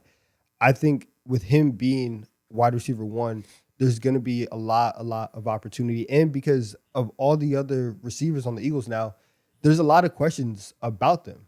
Can Hollywood be, can Hollywood and Dontavian Wicks really step up and be a consistent wide receiver 2? Are you going to have Dallas Goedert? How's his playing going to be in the offense as well? But I think with Smitty being wide receiver 1, I feel solid about the room. It's kind of unfortunate that we're entering this year where it seems like there's going to be the Jalen Hurts referendum hanging over every fan's head over this year, that like you're not actually as worried as reports might make it seem you should be from an outside perspective. But he does need to have a bounce back year. He does need to have like a good performance so you feel good about the extension next summer and so forth, right? Mm-hmm. It is kind of unfortunate that at that moment where you need a bounce back, might remove AJ Brown from the equation. It is. It's very unfortunate. That's what the last that's why I think like last year was just like, come on guys, let's just do this together. Yeah. It really was. Does that sting to you now? Yes, because the storyline of last year was we were in week 7. We were in the NFC Championship game in championship weekend, and everyone's like, "Yeah, I still really don't know like who the best team is. Like I don't know who is gonna come out here and win the Super Bowl." And the league was wide open as it could have been, and for the Eagles to make the moves that they did defensively, for them to kind of find their footing in that front, you knew that a lot of people were gonna leave in the offseason, and the fact that you couldn't put the pieces together to make a run, and you lost at home in the first round, that's very, very tragic. tough. And it is frustrating, but we're here now. We're trying to rebuild or retool, and I think it's gonna be okay. But yeah, all the AJ Brown stuff at this point, you're right. Like he's probably gone. Yeah, and they replace him with Dontavian Wicks, maybe a wide receiver at pick 22. That's what the pick is, right? No, that's Chargers pick. It's 23. At pick 23, maybe wide receiver there. We'll see. Dontavian Wicks is obviously, like I mentioned, very promising wide receiver. That is a fantastic separator. All his yards per route run and separation numbers have screamed this is the next big breakout wide receiver that fantasy people have been talking about for 2 years. Drop issue. Doesn't have the best hands, right? We have this tweet here from Eagles Eric at Eagles X's and O's, who talked about his strengths and weaknesses in the thread. And he mentioned he also has a drop problem. I talked about how he wore Nike Vapor Jet receiver gloves, which I believe to be the worst gloves used at the professional level. If he cleans up those drops, he's a true wide receiver 2 level talent. What do we have to do to get Dontavian Wicks the proper gloves? Is my question that Mr. Eagles Eric has promoted. I don't know. Dang it. We took the gloves out of here. I have no idea which gloves we got over here. But apparently Nike Vapor Jet receiver gloves are the worst at the NFL level. Go ahead. Man, when you blaming the gloves as a top end of the receiver, yeah, it's getting spooky. It's kind of tough. Yeah. It's like when those wide receiver prospects come out and we talk about these big wide receivers that can't separate on the outside. We say, just make him a big slot and he'll be fine. It's like pointing at that clock. Time's up, buddy. Yes, raps. Yeah, this is gonna be interesting. This is definitely gonna be interesting. But I do like the fact that Sean Mannion has the pool right now to instantly come in and be like, hey, I at least need one of my guys, and I need somebody that can run my offense and that is comfortable in my scheme, because it gives me a little bit of hope that like I think everybody in the building kind of understands the offense, whose ever fault it was. I really don't care. Interesting you say that. This is a Sean Mannion guy. This guy says, what if it's a Nick Sirianni guy? Nick Sirianni last year obviously was in love with hitches. Guess who ran the highest percentage of hitches on the Packers last year at 22% of his routes? Dontavian Wicks. Listen, everything is good in moderation. Right? You have the skill set. That's fine. As long as you're not running 30 hitches a game, we'll be okay. We'll be Mr. fine. Hitchman. Don't start that. Spamming. Don't start that. Dante Wicks. It's real easy to catch a hitch. It's real easy. You don't got to worry about it. There's no contest. Meet Hitchman. Don't do that. You can't bear the thought of more hitches. If it does get to the point where it was last year, then it will be very, very upsetting. Okay. One more Eagles update. This is more bad news. The Eagles have made an update to their word mark on their jerseys, adding a black outline. Let's zoom in on those. How do you My feel? God! Yo, my man. This trackpad is giving me fits. Go ahead. What an outburst. It's literally like stuck. We're going to get you a new It's one. giving you fits, man. We got to find you a new one that fits your hands better.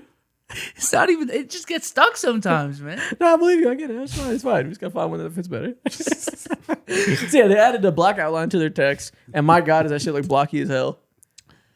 Oh, man. And they've had black outlines before. Different fonts, though. So it's really, does this font lend itself well to the black outline around the text? It's not terrible, you know? No, this sucks. I don't like it at all. This sucks. It's there. This is the third or the second change that they've had on the word mark. The one that they had prior to the last change, that one was perfect, and they messed it up. And then Prior to the last change. yes, so not the last change, but the change. 2 before word that. marks ago. Yes, Okay. that word mark was fine, and now we're just doing too much. Yo, nothing has been going right for y'all at all over the last few years, is what you telling me, man. I mean, we did win the Super Bowl in the last Yeah. 2 years, so But since then, it's like, yeah. so yeah. just in the last year. Yeah, last year. Respect the ring, buddy. Think about the old days. Listen, man. When I have this question all the time. When do the old days start? Is 2 years the old days? Is 1 year the old It days? is I think whenever 3.5 years is like. It the is line. whenever you're pushing an agenda. it's the old days whenever that's what you're clinging on to because right now kind of sucks. Yeah. And you're like, but it was cool 2 years ago. Shit changes real fast. I disagree. You disagree that shit changes real fast? No, that like 2 years. This should just be a standard time for old days. I think old days is very contextual and there doesn't need to be a standard. Nah, man. 3.5 years. Nah, bro. Time. Well, you know what time is. At least 1 year. At least. Nah, You gotta- 1 year. It can't be old if it was 9 months ago. It just can't. Sure, yeah, I agree. At least 1. We're pushing 2. It's 2. That's not the All right. All right. Next, we got a report from Albert Breer. The Cardinals, Titans, Giants, Browns, and Commanders are among teams looking to move back in the draft. They said this draft sucks. Oh, my We don't God. like any of y'all. So their teams might have the opportunity to move up in these drafts. And, you know, it's a common thing. You go on any sports radio, any fan-led thing, everyone's, why doesn't my team trade back and accumulate more picks? Like, everybody wants their team to trade back and make some kind of move and be fucking galaxy brain and get all these picks. These are the teams that we have reported that they're actually trying to do that right now. Okay. I think it makes probably the most sense for the Browns Yes. and maybe the Commanders. But the Cardinals, Titans, and Giants, I'm just like kind of perplexed by that. Yeah, I think I agree. Commanders, they don't have a lot of picks in this draft. I think they don't have a second round pick. They I think don't. it was. Yeah, so trying to get one of those back, trading back, can make a lot of sense. You know, the Cowboys reportedly want to move up. We all talk about the Vikings. I don't know if that's theory or actually been reported on. Lots of opportunity there. Browns, yeah, they have that unique situation that if Cardinal Tate isn't there, there's no blue chip left tackle to put there. So they make a lot of sense.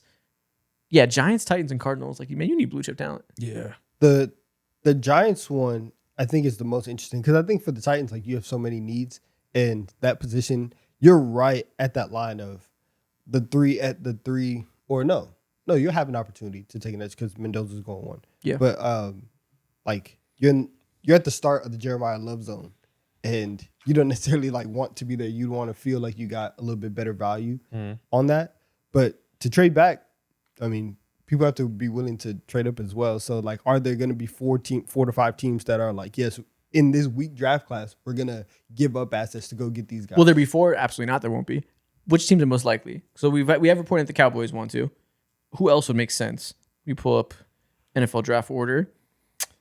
I don't know. Do the Bengals want to trade up to get one of those elite I feel like the defensive Bengals, players? they also don't do that. The Bengals Yeah. don't. They don't do smart. They don't do risky things. So yeah, Cowboys moving from 12 is obviously a possibility. Rams, King, fuck them picks.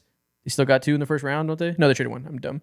They could package 13 and a second round pick, move up, try to get Love, maybe. Okay. That's not bad. Like, they're always a team that's liable to try and trade up.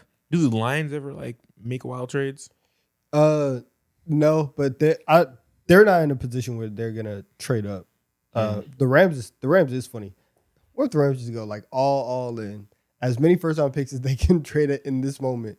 They get up in that top 6. Get Jeremiah Love.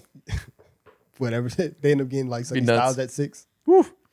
I think there's always. I saw somebody report the possibility, not report, but like speculate that like, what if one of these teams that wants to trade back, and let's say the Cowboys, the Cardinals have to make a pick because they can't make a deal, the Titans make a pick because they can't make a deal, the Cowboys trade up to 6, and you're the Giants. You're like, well, fuck. What do I do? There's no one else left to trade up. Call up the Raiders. Here's pick number 5. Give me Max Crosby. That's the biggest domino that honestly. Up until you said it right now, I had completely forgotten about it for a couple weeks. But like, Because they're like, fine, I guess we'll play together. They're saying it's all hunky dory. yeah, but if we were getting 2 first round picks before, man, the Ravens got off so lucky. Yeah. But they were getting, if you're getting 2 first round picks, the thing with the Raiders is, do you want on draft night to have the whole league at you and be like, yeah, you're a walking lick? I don't know. And I said Giants. They don't need Max Crosby, but just as an example. Because they're probably not going to get 2 first round picks again. Yeah. Well, let's talk realistic then. Knowing that the knee is where it's at, or that you just have anything in the ethos about the knee not being 100%, which everybody should have known since he had the surgery. But whatever. Do you want to get first and a second? Like, is that probably the line for what the Raiders want? What if it's a top 10 pick? Like, obviously the Giants are going to do that actually because they have a million edge rushers. Browns, actually that'd be kind of fun. But Yeah. practicality of who's ready to make the type of move. Commanders at 7. If they say here's pick number 7 and a 4th rounder or something to supplement it, but the sell is pick number 7. I would actually hate that for the Commanders. They have so little picks. Okay, yeah, right. You're right. Maybe they're a bad example then. Yeah. They're not going to trade the Chiefs within the division. The Raiders, I mean, the Bengals would be the one where Pick 10. I understand, but getting Max Crosby on this team where it still is kind of win out, and you have this super weird cap space situation where you could have like 70% of your cap just between Burrow, your 2 receivers, and Max Crosby. That's insane. But you haven't had a good opportunity and a good defense in a long time. The talent that you're bringing in hasn't been outstanding, right? Your defense year in and year out needs help. So I wouldn't be 100% opposed to it. Okay. Next thing we have here, little sleeper graphic. These 4 running backs, who do you think has the best chance of being a year 2 breakout? Omarion Hampton, Bashal Tootin, Trayvon Henderson, or backflipping Cam Scatterbo? Scatterbo, we talk about it all the time. 1.5 legs. Yep. Trayvon Henderson is probably going to be in a cold war with his coach. I'm going to go Omarion Hampton. Yeah, I think I would too. I'm going to double down on the Hampton love from last year. I think if Vrabel gave Trayvon Henderson the most opportunity, I think he could probably produce more. But I think Hamilton was probably the most skilled and genuinely the best player here. He could be. Yeah, Hampton's the best player here in the best situation with the best offensive coordinator. Well, I guess Liam Cohen versus Mike McDaniel's debate. Actually, Liam Cohen's probably better at this moment. So I think it's between Tootin and Hampton. Yeah. And you're getting 2 tackles back and Upgrade at center. You had the worst run blocking center in the league last year. and now you have one of the more creative run game designers in McDaniel. I like that a lot. It'll be disastrous if Hampton isn't by far the biggest breakout here. Yeah. First round pick, it would be What's disaster. minimum? 1,200? Well, as a minimum, it's pretty tough. That's pretty high for a minimum. I think 900 yards minimum. No, he has to get 1,000. Yeah, 1,000 yards is the goal, I think. He has to get- he has to get We'll see what the workload's like if they have another back they bring in and split it. If it's Man, I'll be damned. it could be a good 900. It could be a productive 900 versus an empty 1,700. Yeah. Empty, there's no such thing as Like Jalen empty, Hurts conversation. 1700 an is empty crazy. 1,700. I'm joking. I'm talking about those Jalen Hurts defenders who were like, Oh, okay, I'd rather have a productive 3,100 yards than empty Okay. 5,000. Empty 5,000. That's what they were saying last summer. I mean, if that 5,000 come from Dakota, Yeah, whatever. yeah, I'd But rather have it. yeah, Hampton should be incredibly productive next year. Yeah, he should be a tier above these guys. Yeah, if he doesn't produce a top 12 running back after they spent a first round pick on him, when they didn't need to. Like nobody was clamoring. They need a running back. They clearly believed he could be a difference maker. If he's not exceptional, that's a huge issue. And that's why I'm saying 1,200 is going to be 1,300. That's the bar. I would like that. It's a high bar. Like that's tough. But listen, the running numbers are going up. Yeah. These two high safeties, running backs are becoming more and more important. I'll say I won't put a yardage total to it because that's tough. But top 12 running back he needs to be. I need to feel good about ranking him that high. Okay. I need to confidently say that. Caleb McGarry retired, which is unfortunate for the Falcons. They now have no starting tackle and are kind of forced into drafting one of those. Didn't they like turn around and sign like some free agent from the Chiefs Yes. who last played on the Chiefs to like try to replace him? Yes. So they have a short-term Band-Aid now. But now they have a new hole there that the long-term they need to start and tackle in the future. Yeah. No first-round pick. At some point, they will need to draft one, probably their first pick in the second round. So I'm so happy for you that you just like went completely away from your hometown and you did not become a Falcons fan. Oh, 100%. And that was never really like on the board for you. I'd be so upset if I was highly a Falcons unfortunate. fan. McGarry got hurt early last year, if you guys remember. I think it was training camp before the season started. He got hurt. Big Ding was a very good run blocker. The controversial pass blocker, I think, amongst Falcons fans. But good run blocker that kind of muddied things up a little bit last season. Now you're going into this year. No first-round pick. Your first-round pick from last year. Criminal charges looming. No starting right tackle. Actually, no long-term right tackle. Many holes to fill with no premier draft capital. What a great situation for Stefanski to walk into. I know. 2 left-hand QBs, tackles out. Dude, my bad keep You got a future prisoner on your roster. Yeah. What a situation. Future prisoner. So, something we forgot to talk about last week. The Justice Department has opened an investigation into whether the NFL has engaged in anti-competitive tactics that harm consumers. These are raised over how difficult it is for consumers to watch their favorite games on TV. Whoa.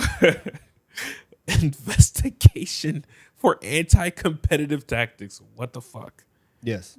Okay. Boy, do I got another league for you. My God. Fuck. This one's worse. Low key. But yeah, it is hard.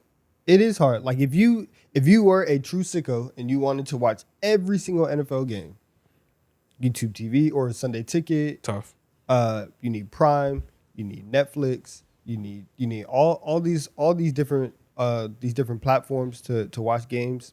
It's too much. Listen, man, I like this. Tap into the NBA next too. Go get him. Lots of talk over the past couple weeks about Travis Hunter.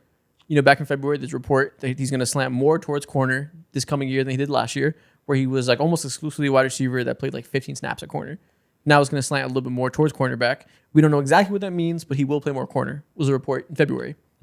So that implies it won't be a full-time receiver, right? A couple weeks ago, there was another report that Adam Schefter and Rapp were talking about that they made it sound like they are hearing that Travis Hunter will play 0 wide receiver, and the days of him being a two-way player are gone, and he's going to be a full-time corner. Been much debate online. Travis Hunter goes on Twitter and says, "Who the fuck told y'all that?" And now we have this as the latest follow-up. Travis Hunter is going to have his snaps at cornerback spike this season, but he's still going to play offense as well. Schefter said that he won't play less receiver, he'll just play more corner, is a new update. That's what I like to hear. I want to hear just more corner, not less receiver. I want to see him legitimately try. I think that the way that they approached it last year was dumb, and I think that this is always kind of supposed to be the way that it goes, and I want him to have legitimately the opportunity to try and play two ways. But if he is going to play one side of the ball, put him at corner. Yeah, I agree. It sounds like I like the idea of trying to like stamp yourself as elite at something first in the league, and then outside of that, go ahead and like build that versatility like we were talking about. If he like only becomes like just an elite corner, obviously that's good, but that's highly disappointing for someone who you traded real life assets for to go ahead and pick up to number 2. Yeah. It's been so much talk about nothing. This has been the most I'm bored off-season cycle of nothing to talk about. Yeah. Not shit has changed. They don't know. I guarantee you ask Liam Cohen, and he's going to be like, talk to me in training camp. Like, I have a loose idea, but we'll fucking see. Like, it's going to be fluid, obviously. Like, it's been since the day we drafted him. The urge for people to, like, want to find a reason why Hunter can't do it, and every time there's a little modicum of ability for you to say, "Oh, told you he's not going to do it." Yeah. People jump on it so hard now when the real answer is nobody fucking knows right now. That's kind of a problem, though. It's not. It is though. We're gonna go into year 2. This is the year 100%. You need to start finding answers to whatever the split is. However you want to. For sure, use yeah, them, like, in this coming season. Yeah. But to act like this is unusual or you shouldn't have been expected, to act like this should have been figured out day one when it's such a rare thing that no one does, to act like it shouldn't have taken time, especially with the fact that he got injured, like to act like any of this is surprising or a problem, I think we're just looking for things to talk about. I think a bigger problem would be if they day one went out there and like you're playing every snap both sides of the ball. That would be to me more irresponsible. Like the fact that they tried to figure it out over time and they were robbed at that time, which is unfortunate they got hurt. But the fact they went into it and said, let's feel it out and see what makes sense and not rush things is perfectly reasonable process to me. And now that goes into year 2. I not 100% of the snaps, but I would have liked it a little bit more the other way. And even if they were working towards that, you know? They came out and it looked like they had no semblance of a plan last year. See, I can't. That sentence to me is giving so little credit to the people that have their most important part of their life is figuring out how to maximize Travis Hunter right now. Their plan was start at wide receiver and slowly move the cornerback snaps up. It was clear. Just because. Listen, there's people all across this league who their sole job is to focus on one thing Sure. and they're still bad at it. But you didn't get to see the plan. Like, to say there's no plan is outrageous. There's clearly a plan. I didn't say there was no plan. I said it looked like there was no plan. And I think that having the one true, just like the opposite. But the plan was clear. Like it just they got hurt and you just don't like the plan. I get it. Yeah, you say if you don't like the plan, Yeah, I okay. feel But the you. plan was play a lot of receiver, slowly ramp up the corner, and see where the amount makes sense. That's not the plan's fault. He got hurt before the ramp up couldn't get finished.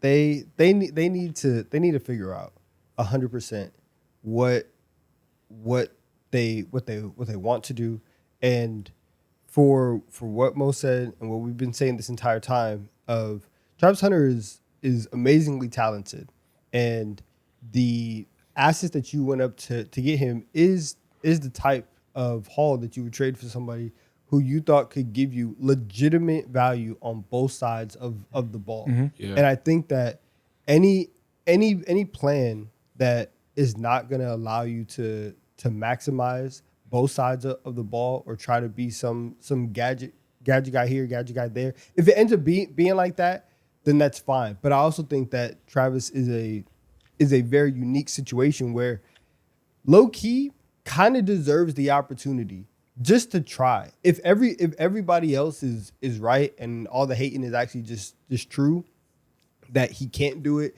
and in order to be this crazy two-way star, you're gonna have to be one of the best athletes that the league has ever seen and all this other stuff. That's fine. That's what everybody else is saying. I would assume that I would have liked to see and have the feeling that the people, at least the people inside that building, had the belief in him that he could go out and And you feel like try they it. didn't have that belief. You weren't showing that belief. Yeah, it didn't feel like they 100% had the full belief that he could do it. And then when I say to you, they had that belief, he just got hurt before he could do it with a reasonable timeline of them giving him time to get there. You just say, fuck it. They didn't believe it. I don't think that they had a reasonable plan. And I have to go back and look at. But it's tough because this is like snaps 100% this is like too. a winning team right now. Like this is not a team that's trying to figure some shit out at all. Like they have everything figured out. This is the best season they've had in a fucking long time. So I don't know. I think I lean more towards your way, Isaac, when it comes to slowly ushering him into this like elite role and having him play two ways. For now, like that, your entire organization, they're that good where it doesn't hinge on that. It changes a lot. What do you expect for his snap? Just based off of the stuff that we've obviously nothing is concrete. We're not in training camp. What do you think is probably going to happen? I think eventually we want to like get to that 50-50 split where he's like there on every snap or whatever. But I think the smarter way to go about it is like 70-30. Let him like establish himself first on one end of like one of the more sound players at a specific position before you try to just let him just be out there with like no purpose, just trying to like cling on to, hey, I could be two players into one, you know? I think being the starting corner and playing 85% of the snaps or whatever's normal for a starting corner is the best case scenario for the next season because of the roster needs, and then 50 to 60% of the offensive snaps. Would you have an issue if it's like a year by year basis based on the roster needs that they kind of switch That's what he's there for, honestly. That's the superpower. That's why he's the number 2 pick. That's why he's there for, you know. I wouldn't have an issue with that at all if they're just flexing it based on whatever it is the roster needs. Yeah. And I also think when I say playing 50 to 60% of the offensive snaps, that doesn't mean part-time player. Like a lot of wide receivers don't play 100% of the snaps, especially in these ages where we're having more and more heavy formations. Like I'm describing like a wide receiver 3 that's very important, like a slot receiver that if they go to heavy sets and have 1 or 2 receivers out there, maybe it's not him, it's BTJ and Parker. Like they have different packages out there to give him a break, but he's like a consistent part of the offense and a real weapon there that maybe he finishes with like 650 receiving yards and 6 touchdowns. That's great. While being a high-end cornerback 1. That to me is like what a realistic version of being this both-way star is. Yeah, if he could do that while also being like, I don't know, a top 10 at least, like cornerback, hey, that's worth the trade to me. Yeah, or even top 15 or 20 cornerback, just like a high-end cornerback. That's worth it. That's the realistic version, I think. Yeah. Yeah, I think the best outcome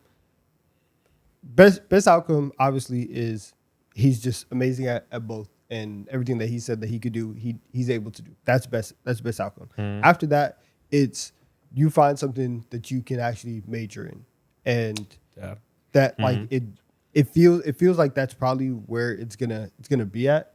But I know he got hurt, but I don't feel like the injury was like he was playing both ways. Like he wasn't.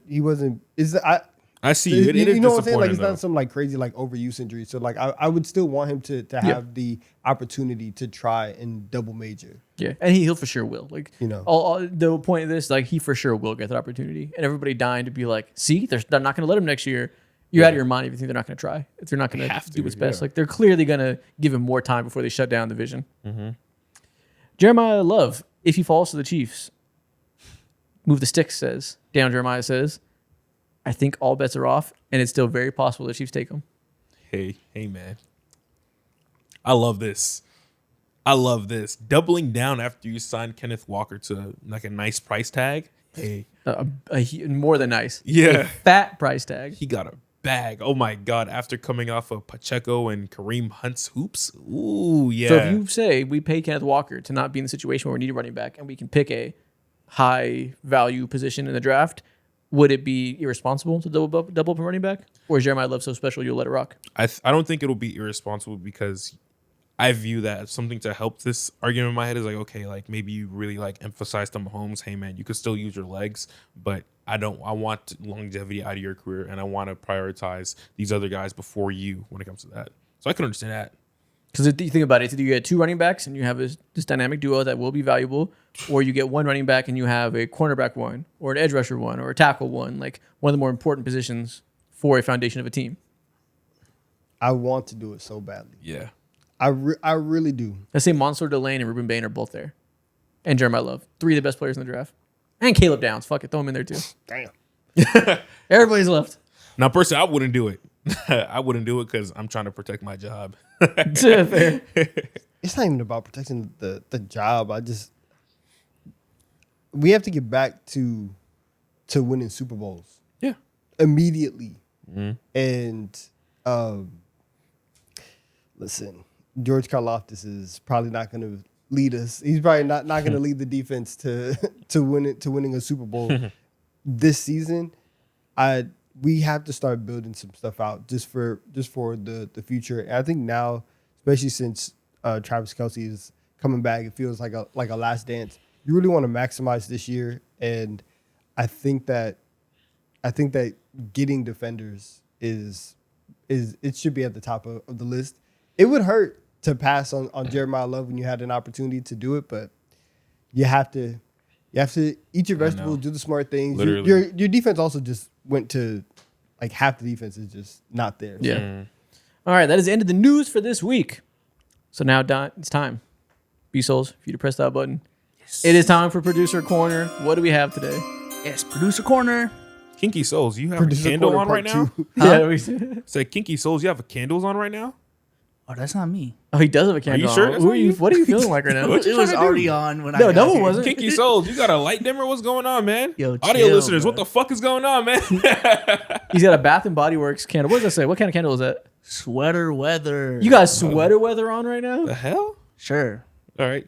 Sure. Yes. Definitely. I definitely brought a candle to my Uber. Got here. That's lit it not up. crazy, by the way. You can bring a candle to work. Okay. Let's rock with it. All right. Here we go. My first question. What is y'all's food pet peeve? I'm bringing back the food talks, man. It's been too long. It's been a week. It's been We real eaters over here, 8 man. days, I'm no sorry. food talk. Fucking Oh my boils. God. I need these food opinions.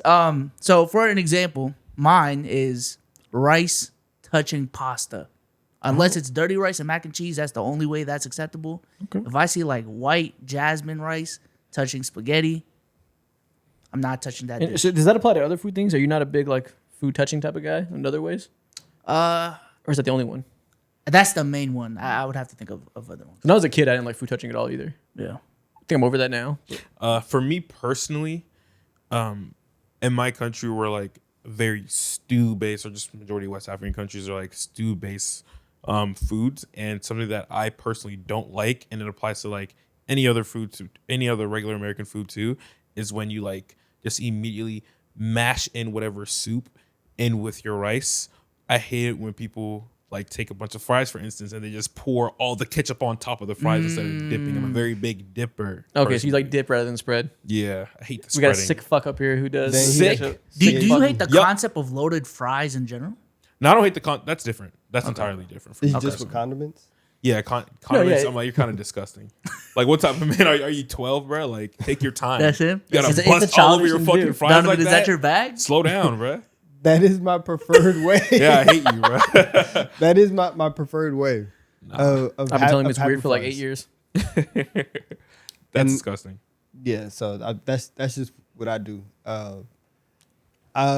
He does a lot too. I really don't. That's disgusting. That really He loves pisses ketchup. me off. You love ketchup? His hands be all I mean, red. it's good. Yeah, ketchup is good. You got ketchup in your car? In your book bag? In my Is car, ketchup ready?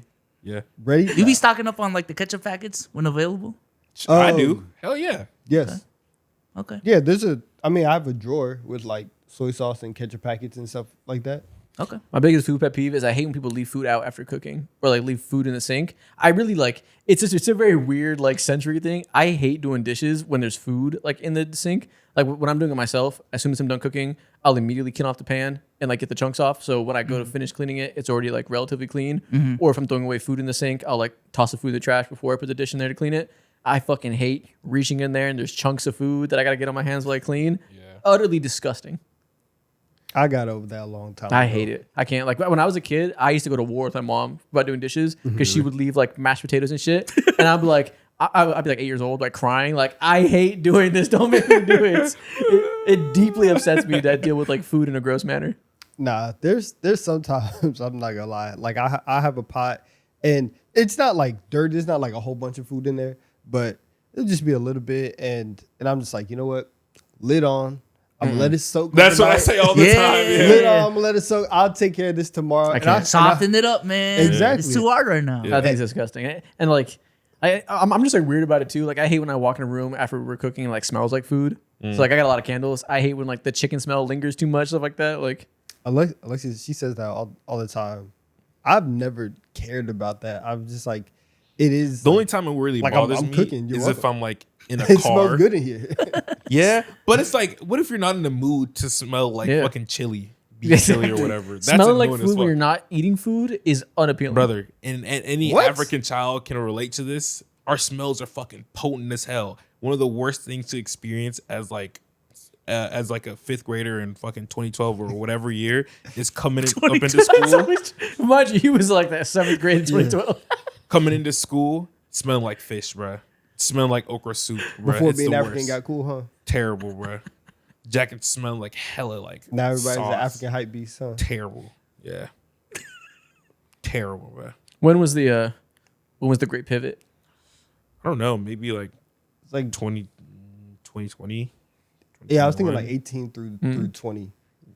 Was there a Nexus event? Was there one factor that made it cool? I don't know. Maybe I don't TikTok know. and the relatability. So I'll say TikTok and the relatability. So Afrobeat started becoming cool in music. nah, Afrobeat's been like that. Not I in think America it's- though. It wasn't as popular. In 2012, it wasn't popular. It Low-key. correlates with the Thames come up. Yeah, yeah. Yeah. Wizkid TikTok. had a run before Thames. Yeah. But there was the light skin reckoning, and then there was the African reckoning. The light skin reckoning. Yeah, The Great Switch. Yeah. Dark skins came up, man. Yeah. it did. It did. I don't really have one like something like that. I don't really have anything like that. You don't mind when well, what's your opinion on people biting their straws? Biting the straw. Andre It's- does that. Hey man, I'm the worst. You don't like it? No. I mean, it's your straw. Do whatever you want. Facts. what if you're sharing a straw? Okay, Then no, that's, then All right, have- that's kind of yeah. selfish. You share that's mad straws. selfish. Yeah, with Andrea sometimes. If I'm like, here's my coffee, take a sip, try it. Off of one sip, she'll bite it. Sometimes if I leave it in her hands and she's like in a car, so just fucking bite it. She'll forget it's mine. Yeah. Okay. I'm not gonna lie. Okay, As yeah. a straw biter myself, I do be doing that. I ain't Yeah, gonna like, just lie. forget, like, I it's do be like- doing that. Not a huge difference in my cup or her cup, so she'll just be sipping it. Yeah, I'm not gonna lie. I got that same issue. I'm terrible when it comes to like biting or chewing things. Like the most obscure While thing. drinking it. Yeah, that's the thing. So Yeah. whenever they drink it, they bite on it to like make it come out slower, I guess. I don't know. It's like a tick. Like, It's Is, kinda- that what it is to make the It's- drink come out slow? It's a part of it. It's a part of it.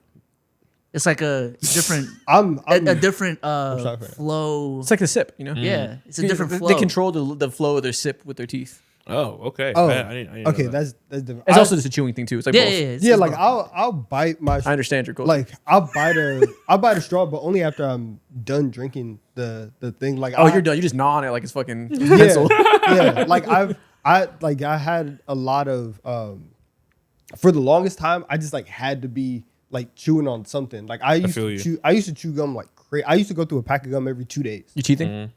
Bro, low key. Your whole life just teething. Bro, low key. Did you chew pen caps? Was it that bad? No, I did that. no, because I always had I chewed gum. the Nintendo DS stylus. I was I used to chew had- my I TV always had remote as a gum. kid. The bottom had a bunch like The a suck. remote? Yeah, like I would just be, Everyone like, touched.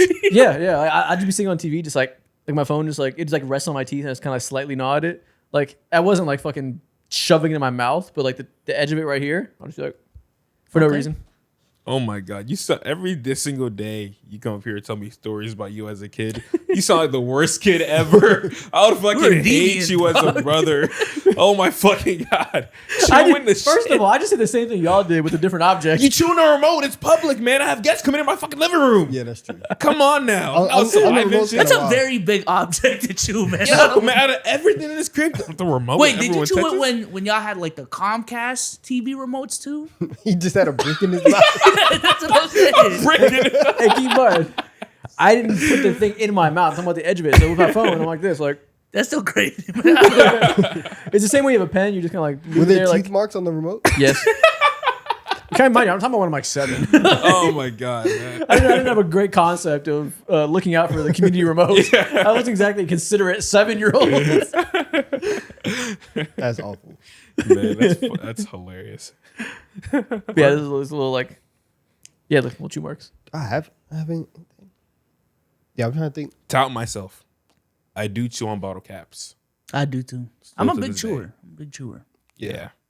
Yeah, I'll chew on bottle cap the little flossing things, like the back side of it, the one that you use to like the poking side of it. I'll take that and like I'll chew Same. on that for a long time. But yeah, everything else is just chill. Okay. Like whatever you do with your food, just go ahead and do. I don't think I see a lot of like, oh, that's disrespectful to the food. Like, you're to fine. the food. Bro, I be seeing listen, I'm gonna stop. But Go pod, man. No, it's okay. No, say Okay, it. Say okay. it. Nah, man. It's mad interesting. Bro, the Italians be like that. Like I see on TikTok so much, like all the videos of like Italian Americans or just Yeah. Italians, and like they'll show like how you're like making pasta or something, and they're like, oh my god, you put the cheese on the thing, oh my god, yeah. and they're just like so over the top with it. Yeah. I'm like, bro, you gotta relax. Yeah, Like, food's very important to them. yeah, you gotta It's their you gotta culture. It's chill. their culture. And the Gotta wo- be al dente. Al dente. That's funny, man. But yeah, they be on that heavy. Okay, next thing we're gonna do today to wrap up producer corner. we are going to redraft the top 15 picks in the 2025 wow, almost said NBA again. In the NFL draft after 1 year. Okay. So put ourselves in the mindset if we can travel back 1 year. Rosters aren't that different. But what we would do in that moment if we can have a do-over for the top 15 teams. So we're going to enter this draft room on this mock right here. And here we are. Tennessee Titans, number 1 overall. Do we still go Cameron Ward? 110%. 100%. Nothing that he's done in year 1 has made me change my mind at all. There's no part of you that considers Jackson Dart? Fuck no. I think It's a fuck no? Yeah, some people disagree. Some people think he had a better rookie year, better numbers, and they sure. think that he'll be better long term. I'd never in my life do that. So far, I'm not going to do that. Year 2, I'm not opposed to changing my mind and saying Jackson Dart, if he's better again, I'll flip it. But for now, I'm not going to overreact to 1 year too much. I'll still go Cam Ward. Yeah, I didn't see enough from Jackson Dart to make him be the number 1 pick in the draft. No, I'm okay. Yeah. I'm fine. Okay. Cam Ward still goes number 1 overall. Do I got to press start? Yes. Start. I've never been on this site. Okay. So Cam Ward still goes number 1 overall to the Tennessee Titans. Perfect. Now we're doing no trades here. So the Browns are at 2. Mm-hmm. Do they go Jackson Dart? Oh, the Browns are to your right. Ooh. No, they don't go Jackson Dart. Are you sure?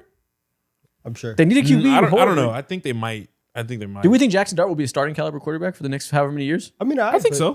I think we starting. Has he shown enough to be at the same caliber? You guys are sleeping on the Shuck man.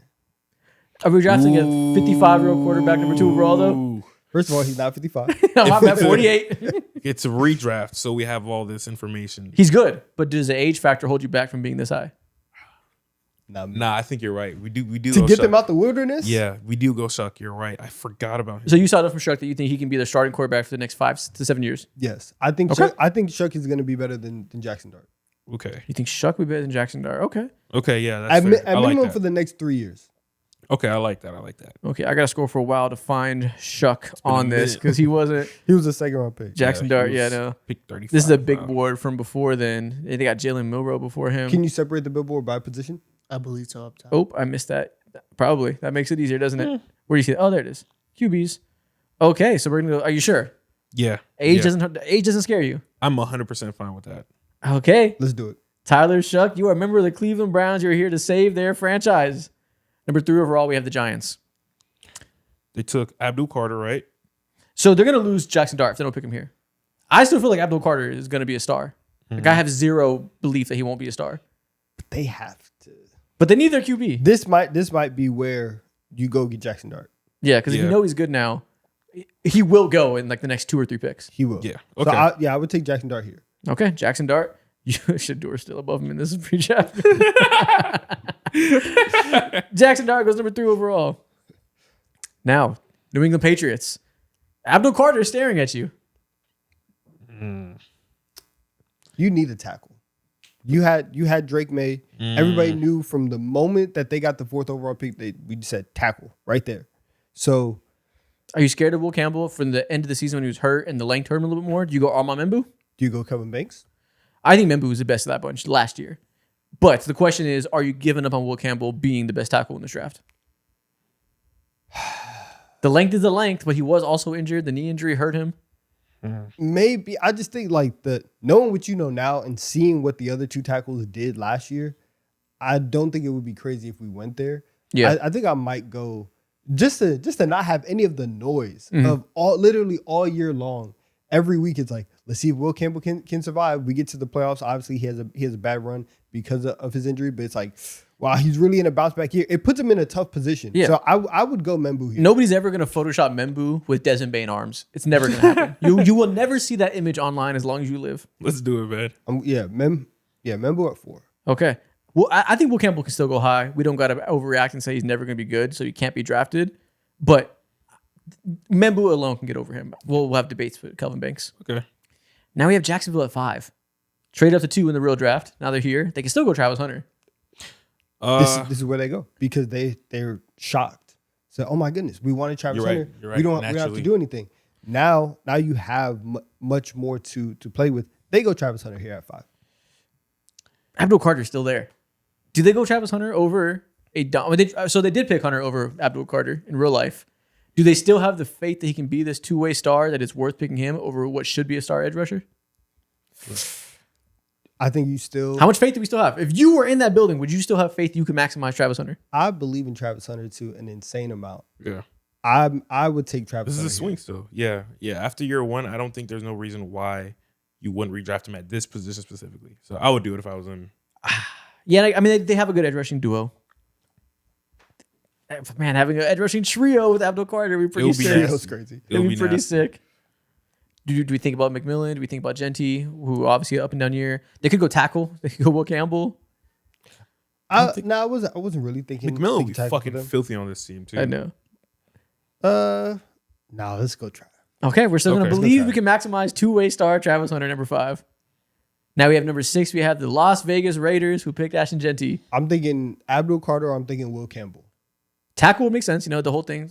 Mm. But are we playing the long game? Do we feel like we're still going to fix that line the next year and we still have faith Genty can be a top-tier running back? We can't. Yeah, I even in think a so. hypothetical situation, we can't put Ashton Genty through this. Okay, Yeah, you're right. not We don't again. want to do it to him again. Yeah, To me, I'm picking Abdul Carter every time. take him. Okay. We can have another year with a shitty offensive line. Next year, we'll come back and fix it. Maybe we'll still get Mendoza. We'll still pay Tyler Linderbaum the next year. That's fine with me. If I can have an edge rushing duo of Abdul Carter, That's disgusting. maybe we'll see if I keep my other guy. But Yeah. if I can have him in there in that team, Mhm. and then I go out and get the defensive tackles I just got, that's more worth it to me than getting a franchise left tackle. Yeah, and you're coming in. You're going into last year with Crosby, Abdul Carter, That's Geno nasty. Smith. You had a lot of hope for what you were doing. That could change the math on. Oh, on but then a you lot might of lose number 1 pick. stuff. They wouldn't get Mendoza, but now you're in the range where you're starting to take the offensive lineman. You're going to build out that line anyways. I think that's okay. Okay. Good. Yeah, dude, Crosby and Abdul Carter long term is fucking filthy. New York Jets at number 7. They previously picked Armand Membu. Do they stick with tackle and go Will Campbell or Kelvin Banks? Or do they go Ted McMillan and try to get a wide receiver 1? I don't think they go Ted. I think you have to get the tackle for them. Yeah. They could go Mason Graham. They could go defensive tackle. You still here? I was thinking about when does he Mason jump- Graham probably jump- feels jump like the right. into Mason the- Graham is in the conversation. Yeah, jump Yeah. in there. He didn't I have an amazing rookie year, but he didn't have a bad rookie year where you could say, I think he's not like that. Yeah. I think he's probably the best outlook here for them right now. Mason Graham over Will Campbell. They needed a tackle, and they need to build out the offensive line. Okay, then if we say they still need a tackle, do we go Will Campbell or do we continue to hold the T-Rex arms against him and go Kelvin Banks? Nah, let's go Will Campbell. Gray Zabel's right there. He had a fine rookie year. I think we can start to consider Ray Zebulon a little bit, but at this range of the draft, we still need to prioritize tackle over guard, I think. Let's go Will Campbell. Actually, That's Kelvin not a good was pick. nice though. Same Yeah, thing you that's said with not a good Membu. There's no worries about the length thing being an issue. Yeah. Maybe Will Campbell does prove to be better than Calvin Banks. I don't got to worry about shit at all, Just though, a if I risk. pick Calvin Banks. Kelvin Banks, welcome. Calvin Banks, welcome to the New York Jets. Next up, pick number 8, Carolina Panthers. They still go Ted, I think. No regrets. Yeah, no regrets at all. You don't think they go defense? Nah, Nah. you're fine. Okay. Ted Whoa, McMillan. whoa. Well, What? This Colson Loveland? Is that into the equation for you? Tyler Warren. No, No. not a chance to me. I'm Yeah. picking Colson Loveland Whoa. easily over Warren. Really? Pretty easily. Not a debate for you. For me I personally, think it could no. be a debate. I was thinking more on the other side, like if they weren't going to go offense for whatever reason, maybe like Nicky Memori should be up for discussion. Yes. 'Cause that'll Nicky be- Memori enters the conversation very soon. That'll be dumb for them, but I think they go Ted. I think they go Ted still. To me, it's Tet or Loveland. They obviously still need a tight end. Yeah. I think Tet's gonna be a great wide receiver 1. I think Colson Loveland is gonna be a top 3 tight end in the NFL. I think Ted. If you feel like that, then Loveland should be the pick. But also Tet might be a top 10 receiver, which Yeah, you could I think- argue as positional value just as important. Yeah, I think Ted, at his worst case scenario outlook at the peak of his powers, I think he's going to be like a top 7 receiver in the league. So Those are That's not expensive. worst case scenario to me, but I do think it's possible. Yeah. I think going into last year, you also were saying like, man, we need to figure out what we have in Bryce Young. Exactly. The dominant wide receiver will probably give you just a little bit more Okay. context in there. Tet is in that Yeah. range. Yeah, they shouldn't. They don't feel any regret about Tet. We can let them keep him. Mm-hmm. Number 9, New Orleans Saints. Listen, Calvin Banks is gone. Memphis gone. Do they still go tackle? Go Will Campbell? Yeah. Ashton Genty's still there. But Yeah, I don't think you could do it. they could. Mason Graham? They could. They kind of need They it. could go They Mason kind of Graham. need a back at this point. Mason Graham here. Ashton Genty is still the level of player we thought he was. He's still a superstar. And the Like, line is so much better too. Their line's a lot better than New England's, even without a left tackle like Kelvin Banks. Yeah. Not New England, I'm gonna say Las Vegas. Nah, I don't think I would go Genty. I think I might go Will Campbell or Mason Graham. I think those two investing in trenches. I'm fine with Mason I think Graham. that's the conversation for me here. Still a first year offensive coordinator. Still, you're not getting Tyler Shuck in this scenario. So we might just go tackle, and just really build out everything. Okay, let's say Yeah. they get the best tackle prospect. That the length's an issue, but at number 9, that's still worth the risk. Yeah. Number 10, Chicago Bears. Genty. They can still get Colson Lovin, who's an elite tight end, but they already have a good one. They probably go Genty in this scenario. I think they go Genty at 10. This is a home run. I have zero worry that Genty won't be good. Ben Johnson, for as much as he loves to run the ball, all this physical rah-rah talk, Ashton Genty is that guy. Shout out Kalman guy. Ashton Genty in that role is fucking bonkers. Bears would have won the Super Bowl this year. Oh, wow, goddamn. But it hurts to lose Colson Lovin in this scenario. Yeah, he was so impactful towards the end of the season. So. Colson Lovin going lower in a redraft is crazy. It does, but remember We the should have way, picked Colson Lovin already. remember the way that we felt though, with like going into the year where it's like you have Rome, you have DJ Moore, you can still get Luther Burden at this time. Like your tight end room is not desolate. You still have so many pass catching options where even the running back room, you give him a guy in the 7th. At this point, DeAndre Swift is still your running back 1. I would like Ashton Genty as my running back. But just the idea of Mason Lovin's going to be a superstar to me, and he's going to go lower is fucking crazy. If Genty was in a Ben Johnson system with I know. with I don't know, man. with a non Loveland doesn't feel right. with a about as Bear, I'm not non-disgusting gonna lie. offensive line, that's 1,000-yard back right there waiting to happen. I might actually go Loveland and switch. Bro, when it's negative 10 degrees outside and you have to play football, give Ashton Genty the ball and let him run through everybody's face. This is tough. Do you know how much they would love Ashton Genty here? Okay, we'll go Ashton Genty, but it hurts my soul. I'm kind to of see- biased. I can't talk. We should have went Lovin at like 9. We should have picked him over Will Campbell. Ashton Genty, welcome to 10. 11, San Francisco. They're probably, taking Loveland. or Mason Graham. Mason Graham's still there. They'd pick their star defensive tackle. Yeah, I think they take Graham. They invested in their D-line last year. Yeah. Now you have an opportunity to get, one of the highest rated ones in the draft right here at 11. Do the same thing just with a higher touted prospect. Mason Graham is the pick. Or we still have a Robert Saleh defense. We're still big brained. Do we pick Nicky Malwari now? Ooh, that's actually like Mason Graham still could be a star pass rusher up the middle of the field, or Nicky Malwari, who can be this modern, insane chess piece. Pair him with Fred Warner. Hold on. hey man. Or Colson Lovin. If you We're close to Loveland. listen, low key, Dude, we're saying fuck Tyler Warren, man. That's hilarious. low key, Loveland, Kittle Filthy. in a Shanahan offense. That's kind of nasty. Filthy. Yeah, they can't let us be GMs. they can't let us do They this. can't That's let it kind of happen. nasty. We're bringing the fun shit every time. And you know what? I'm giving Shanahan Colson Lovin. Let's do it. Do it. Let's do it. Okay. Now, who's up next? Dallas. They picked Tyler Booker in real life. Probably still feel good about that. You could also go Grace Abel if I pick the... Actually, they both had good rookie years. Yeah. Mason Graham's right there. Jerry was screaming, "We have to stop the run. We have to stop the run." If they had Mason Graham, would they then feel the need to go and trade Michael Parsons later? Maybe we keep Micah. And in this scenario, we convince him to pay him and not be stupid. Yeah, because then you don't have this excuse of, oh, we had to find somebody to stop the run. You just drafted him. Well, if you want to stop the run, Michael Williams is the best run defender here. Get Michael Williams. In real life, he went one spot above them. Maybe we get Michael Williams opposite. Are we taking him here whenever you still have Mason Graham on the board? Nah, Mason Graham's still here. Let's go Mason Graham. Yeah, it's easy. But also, I mean, they wanted a guard. Tyler Booker is still a good pick. Let's do Mason Graham. He is a good pick, and it is very Cowboys light to just keep drafting guards, and everyone was like, you know what, fine pick. It's Yeah. okay. You did your. But Mason your Graham homework. fell pretty far. I'm not selling Mason Graham stock. I think it makes sense. And again, in our scenario, we're pairing him with Michael Parsons, and we're not dumb as fuck and going to trade him. Mm-hmm. So there we go. That's filthy. Next up, Miami Dolphins. They picked Kenneth Grant in real life. Where the fuck do we go Michael now? Williams. Tyler Warren could be interesting at 13. Markel Williams, give them an edge.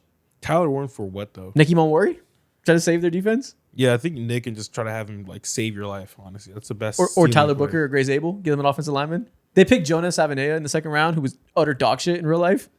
We give him a better offensive lineman. Oh, you do have to do that. Yeah. Yeah. Yeah, you do have to do that. Go get Book. Yep. Okay. Booker or Zabel? We'll go Booker. Okay.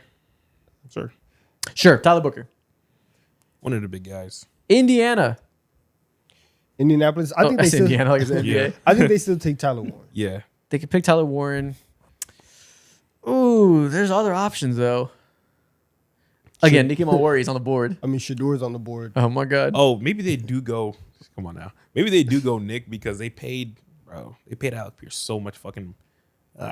They not Alex Pierce. My bad. Sauce. They paid so much for him. So using hindsight, I probably wouldn't want to do that, and I'd want to net out like the higher ceiling play with Nick. They gave up 2 firsts for Sauce. Tyler Warren is there. They needed a tight end badly. They do, but bro, like you more just like 2 first-round picks. They did. That's a lot. 2 firsts, and now like you do Take know. Nick. I think I would take Nick. Okay, knowing Nick. that Daniel's like his Achilles is gonna tear. He's only fallen this far because of positional value. Nicky Yeah. Malwari is clearly one of the best 10 players in this draft class. Yeah, so So we'll give him to Indianapolis. we'll take Nick. Pick 15. Atlanta Falcons. They pick Jalen Walker in real life. They can still do that. They don't need Tyler Warren. Will Johnson's still there, who Give me injury issues wipe out. Give me either of the 2 Georgia guys. Give me either. Oh, wait, no. Because we know their right tackle is going to get hurt and have to retire. Give them Josh Simmons. Oh, and they just say And they get a franchise tackle. Oh yeah, true. And let's say they still trade up for another controversial edge rusher later in the Yeah, draft God class. no, God no. But for now, we give them a franchise tackle. Fuck it. Yeah, let's do it. That's the easiest Okay. way. Because now their offense, they give Michael Penix some help. Okay. And that's top 15. that's Damn. fair. No Emeka Egbuka selected yet. Luther Burden would have been sneaky. This is a pretty good draft class. Yeah. I like it. I'm a Salute to fan. them. Next thing we're going to do. What should we do next? Okay. Let's do a draft. We haven't done a draft yet. We are going to see if we can draft a quarterback better than Lamar Jackson. Oh shit, that's tough. That's very, very tough. We have body, accuracy, arm strength, mobility, confidence, clutch, and processing. We're going to spin the wheel, see what team we land on, pick a quarterback from that team, and see if we can build somebody better than Lamar. Okay. So, team number 1, Please give me a great body. Okay. 49ers. It's not a bad start. Brock Purdy, confidence, hands. He's very down. confident. He's also Yeah. accurate, though. He's low key might be one of like the 5 most confident quarterbacks. He is in one of the league. 5 most accurate quarterbacks.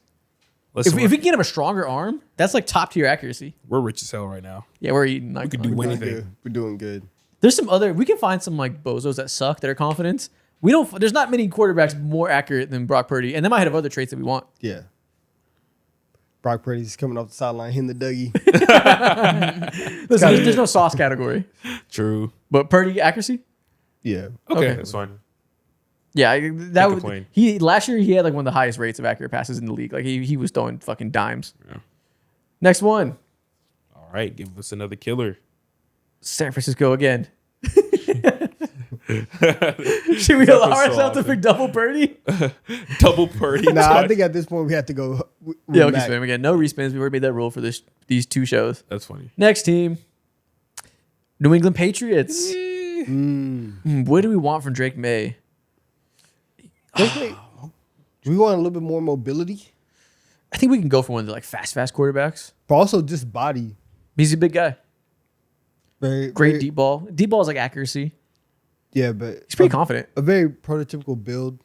Yo, man. I don't know. It looked like the confidence was leaving in the Super Bowl. Oh, that's what Mike McDonald. yeah. What Mike McDonald do to you? The McDonald hammer will do The that to true you. confident people never lose confidence. Yeah, Okay. until Will Campbell's Can't in front happen. of you. Okay, so we gotta pick a veteran confidence. He's a good processor. Just go body. Go the big. It feels wrong to go body for one of the best quarterbacks in the league. Yeah. He's a strong arm, but we're hoping for like a Herbert or Josh Allen. Yeah. Yeah, let's go body. He has a very prototypical build. Yeah, if he's I just wonder if we should save body for if we get a shitty quarterback that's big. Nah. Okay, body it is from Drake May. He has a good build. that might come back to fuck It's gonna us. fuck us. That was a It bad might. choice, but so be It it. might. Next Let's up, see. oh Saints. Okay, I don't feel bad about that at all. Wow, what do you want from Tyler Shuck Shuck? is good. Confidence? Nah, not confidence. Why, you don't think he's confident? I'm sure he is. It takes a He confidence. is. But if that's like the He's least 25, 26. He's very secure in who he is. he's secure at his age. That's what I'm saying. He's Okay. a confident guy. secure in his age, okay. Yeah, I don't want Like, anything he else. has a He toys. heard all the noise about what people were saying about him just being this old quarterback. He knows how to go out there and produce. Okay. Okay. I'm Tyler thinking Shuck for Tyler Shuck. confidence. Next one. Frontal lobe is developed. Philadelphia Eagles. See, I wanted his body. He's stout and strong. I don't want any of this other stuff. He doesn't even run anymore, but should we just get mobility and we'll tell him to run some more? Yeah, we tell him to run. Like, get your ass down the field. Sprint. Okay. Not Hurts. bad. Not bad. Not bad. We need like a superstar, bro. Yeah, we need somebody good, please. Yeah. Oh, we could have picked his clutch for big games. Commanders. Jaden Daniels processing isn't too bad. It's not Burrow, but he's a good processor. Okay. Yeah, we're cool with that. We don't want his arm strength. He's not the strongest arm in the world. And clutch to try to get a veteran. Sometimes he makes bad decisions though. Takes too many hits. Yeah. Oh, what are you We'll get gonna him do? in the lab. We'll get him in the lab. What are you gonna do? Next one, 2 left. Oh, what do you got? 49ers. Come on. Next Or one. spin. Please don't sell me. Please, please, Randomizer, please. Colts. This is why I wanted to save body for Anthony Richardson. Oh, what? Arm strength, Anthony Richardson. Perfect. There we go. It Let's works go. out. You're funny, man. When I said you might get a bad quarterback with a body, I strictly meant Richardson. It's the only two things he has Yep. going for him. And I'm not gonna lie, that's a huge plus to us. That gives us so much points trying to build a quarterback better than Lamar. Biggest arm in the league. All right. We Last need somebody one. clutch. Clutch. This being last is hilarious. Jacoby Brissett, welcome down. That's what we get Brissett in everything we do. Brissett, man. All right, I Brissett guess haunts so. us, and the Hornets haunt us on TU3. All right. Some Drake made body. Is this better than Lamar? You know, I don't Who know is that this? Jacoby isn't clutch. If he had these abilities, I don't know that he wouldn't come through in the clutch. Did we make like Trevor Lawrence or something? Man? Like, who is this guy? We surely failed. I don't know. I think the Anthony Richardson arm strength, Purdy accuracy is a crazy combo. That's Justin Herbert. Nah, he's not better than Lamar. Damn it. Yeah. We're But with Hurts' mobility, actually, Justin Herbert's just as mobile as Hurts. So, Listen, low key this year he was scrambling. Yeah. He was moving. I think we built Justin Herbert with a little bit worse processing. So he failed. Damn. Yeah, he's not better than Fuck. Lamar. And we're a little bit smaller. Fuck, we failed. That is great. We literally did build Herbert. Like, Purdy accuracy plus Richardson arm strength is exactly how you would describe Justin Herbert. You think him and Tyler Shuck have similar levels of confidence? Probably. Playoff confidence. It's probably not his strength right now. He probably hears the noise and it Yeah. probably scares him a little bit. Unfortunate. We came close though. Next thing we are going to do. We have 16 NFL quarterbacks that we put into a bracket. We have to decide which one of these quarterbacks is the most fun to watch. Okay. So pure Most fun to watch. watchability brackets. Okay. Bet. Okay. Perfect. First off, Baker Mayfield versus Sam Darnold. Baker Fuck Mayfield. out of here, Sam. Baker Mayfield, hands It's down. not even close. It's not. It's not like Sam has some moments, but even then, it's not super fun. Yeah. Baker Mayfield, he's running around. He's trying to break tackles on third down. Regardless of what happens, the game is gonna come down to the last 2 minutes, and Baker's gonna have the ball in his hands. What's gonna happen? I don't know. Yeah, it could but I'm be. intrigued. Yeah, I agree. It could be bad. It could be good. It doesn't fucking matter. I'm gonna have fun regardless. I think we go Sam. Not Sam, my bad. Baker. Baker, yeah. Yeah, Baker giveth and Baker taketh away. It's fun to watch him take it away as well. Yeah. As a passive observer. Next one. Josh Allen versus Jalen Hurts. Oh, shit. Come on, man. Nah, we go Josh Allen. Okay. What a disparity. Josh Allen, a wild boy. Facts. True. Josh Allen easily wins this one. Joe Burrow versus Patrick Mahomes. Oh, I'm taking Mahomes. It's Mahomes, but that's a tough matchup, man. Well, I don't know. The last 2 years that hasn't been super fun because the environment around him Yeah. hasn't been good. You're only as fun as the people around you. That's not fair though. Isaiah Pacheco and Xavier Worthy have not been fun. It was pretty frustrating. He was missing on deep balls. He's throwing the Tyquan Thornton. I think we still go Burrow. I mean, we still go Mahomes. We do still got to go Mahomes, but Yeah. the environment around him has made this way closer than it should be. Yeah, he If may not Mahomes go had far. equal weapons, if he had Jamar Chase my and God. T. Higgins, he'd be the most fun quarterback to ever Oh my live. God. They would have won 5 Super Bowls in a row by now. I don't know if he went with those defenses, but he'd try. If he had Jamar Chase, Dude, he's putting up 800 points. he a was in game. the Super Bowl with Xavier Worthy. Shamar Stewart is not Chris Jones. Imagine. No, I'm saying if you take Jamar, put him on the Chiefs. Oh, okay, well then you still like. That's all. That's what I was assuming. All right, well, That's what I was assuming. I was swapping their places on the whole roster. Oh no. Mahomes obviously wins that one. Caleb Williams versus Jared Goff. What a huge ass disparity. The randomizer was not kind this time. That's funny as hell. Yeah, Jared, sorry, man. At least showed up. Discipline play action is very fun to me. Yeah, it's not even close. It's not close at all. Aaron Rodgers versus Jaden Daniels. There's nothing fun about Aaron Rodgers at this point. Jaden Daniels. Because even at the end, even though I'm not the biggest Aaron Rodgers fan, it was elder abuse, man. You don't think that's kind of fun? You don't think elder abuse can be fun if you're a passive observer? Even at the end, he was just getting hit over and over. One of my again. favorite That can't be fun. moments. One of my favorite that was a bit moments much. of last season was I think he threw a touchdown and one of his linemen like ran into him and he got mad pissed Yeah. and he fell on the ground. So It was kinda Broderick fun. Jones who ran Yeah. into him and like jumped on his back and knocked him over. He got Yeah, pissed. yeah, that was fun as fuck. I'm going Jaden Daniels. It's entertainment. You hate Aaron Rodgers. You don't think his downfall is kind of fun? It's fun. Jaden Daniels played It's this fun, past but year. I do think it. I still think that Jaden Daniels is more fun. It is Jaden Daniels. Kyler Murray versus Jackson Dart. Jackson Dart, another wild boy. Wild boy. Yeah, it's Jackson Dart. He's fun. We're as picking fuck. all the crazy quarterbacks that, Yeah. again, giveth and taketh away. But no matter what the outcome for me as a passive observer, it's fun. Yeah, And he's 100%. still, yeah, and he's still super young. That like his bad plays are just part of like the growing process and the whimsy of his career. So he has so much whimsy right now. Kyler Murray makes a mistake, and we're like, get this guy off the field. Get him off my team. I don't want to deal with this anymore. We're over it. Yeah. So I'm going Jackson Dart. Exactly. And there is some fun factor to Kyler Murray because he's your height. But that also makes it more frustrating sometimes where you're like, man, get Donovan off the field. Jackson Dart wins for whimsy. Easy. Shador Sanders versus Lamar Can I do Jackson. it? Can I do this? Shador versus Lamar. Man. This is a second straight year that he has been set up. Oh my God. Everywhere he goes, preying on his downfall. The image randomizer we use is preying on his downfall. It's systemic. I mean, Literally. black on black, man. Is that a coincidence? I mean, obviously not. Who are the developers of the site, man? Let me know. Obviously not. Lamar I Jackson wonder continues. who developed this. Justin Herbert versus Matthew Stafford. Give me the MVP of the league. Give me Matthew Stafford. Fun to watch, though. This isn't better. Matthew Stafford was way better last year, way more consistent in the playoffs, I think, but more fun. dude, Herbert was playing with the fucking broken left hand fighting for his life on a nasty ass offense. It That's was. kind of fun. No, it's not. No, it was dreadful at the end. Dude, Stafford was swinging that pill. Give me Stafford Yeah. easily. Team environment. End of the year, Low-key, Justin though? Herbert, it was like sad. Yeah. It was depressing to see him go through that. But he was out here, and I was like, you know what? Respect. Respect. Fuck Respect. no. He's out here, half a hand, can't That's- even grip the that's ball, abuse. still throwing passes. Getting sacked 7 times. Feel like he was playing his best at the end of the year. Hell no. Early year. Man, he was out here. You don't remember And those it combos. It was just because he was getting hit all Facts. the time. You don't remember those combos. Early year before his team got hurt, the level he was playing at, Hey, man. we're talking crazy. He looked like a top 3 quarterback. Easily. It was crazy. Yeah, What is Matthew? I have memory loss. Matthew Stafford continues. So what happened in week 1 last year? Don't know. It was beautiful. It was Walk in- Patrick Mahomes bitch ass down. It was in Brazil with it. He was. Most fun I ever had as a Chargers fan. Yeah. Baker Mayfield versus Josh Allen. This is like Pokemon evolutions. That's tough, man. This is Yeah, literally. This I is the guess- junior evolution of Josh Literally. Allen. I guess Josh Josh Allen. Allen. It's Josh Allen. Because the high end of Josh. Yeah, they got the get same that. brain, but one has way more physical capabilities to make it work. But the low ends too, they could go damn near band for band.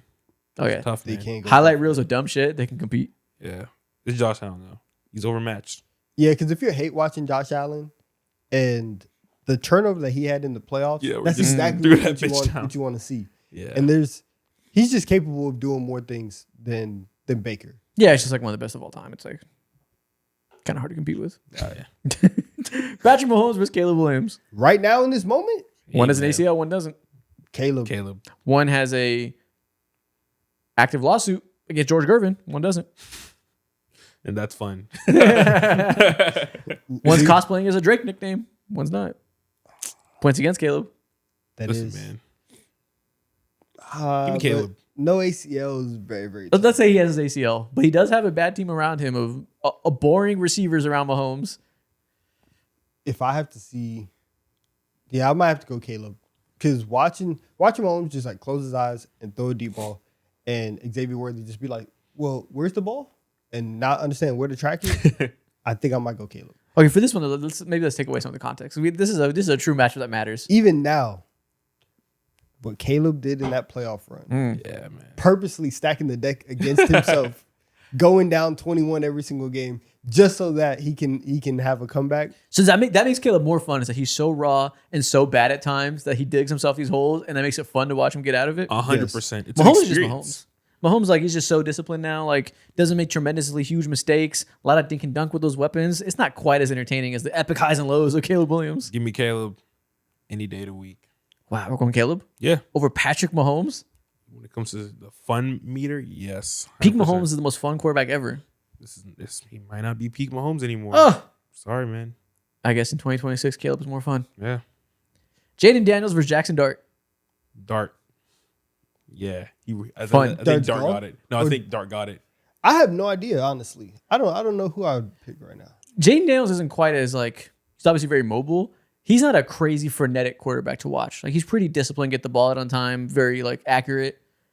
He's not like insanely dynamic. I want to see boneheads, man.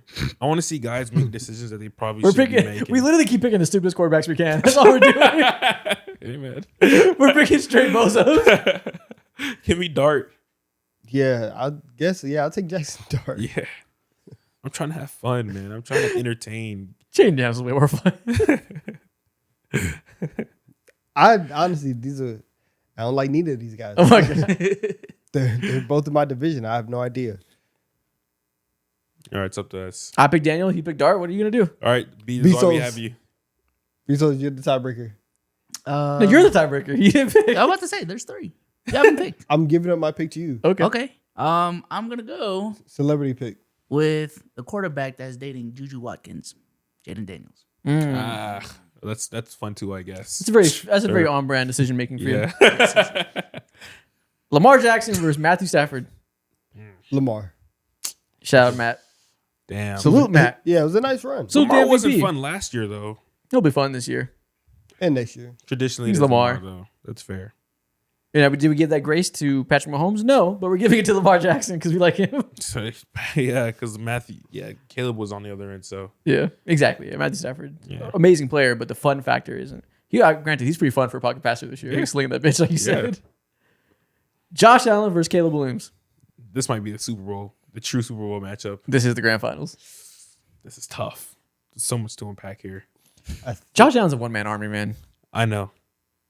But even then, there are games just in the middle where the Bills are just leaning on their run game. Like Josh Allen can just kind of float into the background. Do you want to talk about the games that happen Sometimes. every now and then with Caleb Williams? Sometimes there's some not fun games at this point of his development. I think that the highs of Caleb Williams are still You're right. super, super high. Incredible. Yeah. Josh Allen might be the only quarterback in the league right now that competes at those highs. Listen, this man ran to midfield, He ran backwards. backwards to midfield, Yeah. threw a dot into the back of the end zone. Yeah. I'm sorry, I think Caleb Wow. might get it. Bro. Wow. Okay. He was I was out going here Josh Allen. Grating cheese in the stadium. He Bro, was. watching Yeah. that shit in a Chicago bar was crazy. Yeah. We'll go Josh Allen, but Caleb is a very, Yeah, this very is a worthy. tough out. It's tough. It hurts my heart. Yeah. But Josh Allen has to win. Yeah, I got Josh. Jaden Daniels versus Lamar Jackson. Typical. Lamar. Yeah, no reason to pick Jaden Daniels. Yeah, sorry. You got he just better. Pokemon Evolution again. Yeah. Yeah, but what evolutions? Yeah. And now, the battle that has defined a generation. Who would have thought the two MVP winners that happen to compete for it every year, Lamar versus Josh Allen in the finals? I'm going Lamar Jackson. More fun. Well, I don't know, Josh. Josh Allen right now is more fun. Peak Lamar, if everything is cooking, Lamar has like the highest fun factor ever. Yeah. That's what I'm saying. haven't seen it in a Everything minute. cooking. If we are judging based off of highs, Lamar wins. I haven't seen it though in a minute. I think Lamar at his best. I mean, listen, technically, you ain't seen it in a minute for Josh either. But He was fun as hell last year. Yeah, what do you mean? Actually, no, not really. They're running Fun of the ball a best lot. and the worst It way. wasn't the most fun Josh Allen last year either. no. He did run a lot of touch pushes.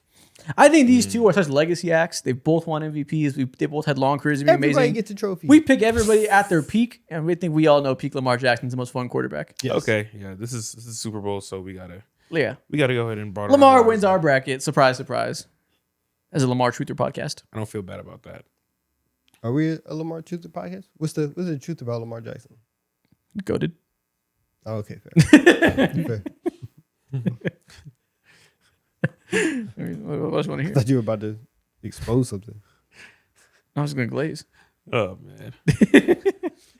Next thing we are going to do. I'm going to name you a series of NFL quarterbacks. You tell me if they could start on this team. Okay. The team today is Philadelphia Eagles. Can this quarterback start on the Eagles? Okay, let's do it. Number 1, Jared Goff. Yes. He's better than Jalen Hurts. He could. I almost slapped you. Is he not better? He almost slapped you. You have the wingspan too. can't reach here It's now. golf. It's easy. It's golf. Jared Goff can't play outside for 8 games a year. Have you seen Hurts last year? Do you He was understand real good outside. what's going on? Outside or inside, it doesn't matter for fucking Hurts. I know. Please. I don't think It's golf. Real close. You can say yes. It's not crazy. Baker Mayfield. maybe. It's tough. Real close to each other. That's actually tough. This would probably be like Baker Mayfield also would be the quarterback that like Philly media would just say. They would, Yeah, they Sirianni his would ass. love to. He would think Baker Mayfield is so coachable Yeah. I think Baker would start on the team. for politics. Bro, a sideline with Sirianni and Baker Mayfield. Wild boys, Oh my god. shotgun and beers. This straight Blue Mountain State.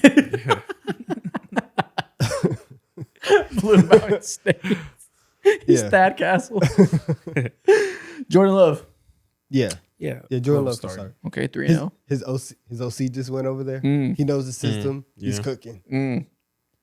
They win the Super Bowl. Jordan Love. Love is frying. Yeah. They did get back with Jordan Love immediately. Caleb Williams. Would Sirianni like Caleb Williams? Don't know. Caleb Williams. It's a weird question because I don't know if he likes Hurts right now either. But like, would he rock with him? I think if we're saying going into next year, we all assume Caleb Williams is about to make that leap. Caleb Williams will start. Yeah, he'd start. He got it. If the leap is coming, yeah. Yeah. Yeah. Dak Prescott. Yes. Come on now. Please. He would change your team's Look at his life. face. Look at his fucking Come on now. face. He would change your team's Look at his life. fucking face. Dak will never have Come an on. eagle Man. on his helmet. He'll never do that. You got to change. He Is can he, is, never, he even, is he even allowed to wear green? he can never wear the midnight green. You got to change, man. So what if you catch him at spring break on the beach wearing midnight green? He's the final boss. Final boss. Dak Prescott. It's the easiest final boss of all time. So what are you gonna do if you catch him in midnight green? I don't have to tell you. I don't have to tell you. Dak obviously would start. Bryce Young. No. No. Hey, we finally got to know. We've gotten 3 no's, by the way. Aaron Rodgers in 2026. No. No, he would not. Don't stop. I'm Smack his lips. sorry, man. Stop. I don't know. He can throw in the middle of the field a little bit. Yeah. Hurts can't read sometimes, man. If Hurts isn't running the ball anymore with his legs, What does he do? what's the difference in him and Aaron Rodgers? Ugh, man. I give it to Hurts. Low key But though, it's like, close. would they actually like? I think they would give it to Hurts. They would have a replacement Aaron Rodgers like, for obvious reasons. He's But in baffled. 1 year, would they have been better last year with Aaron Rodgers? This is Actually, let me frame this. Would they have been worse? I don't know.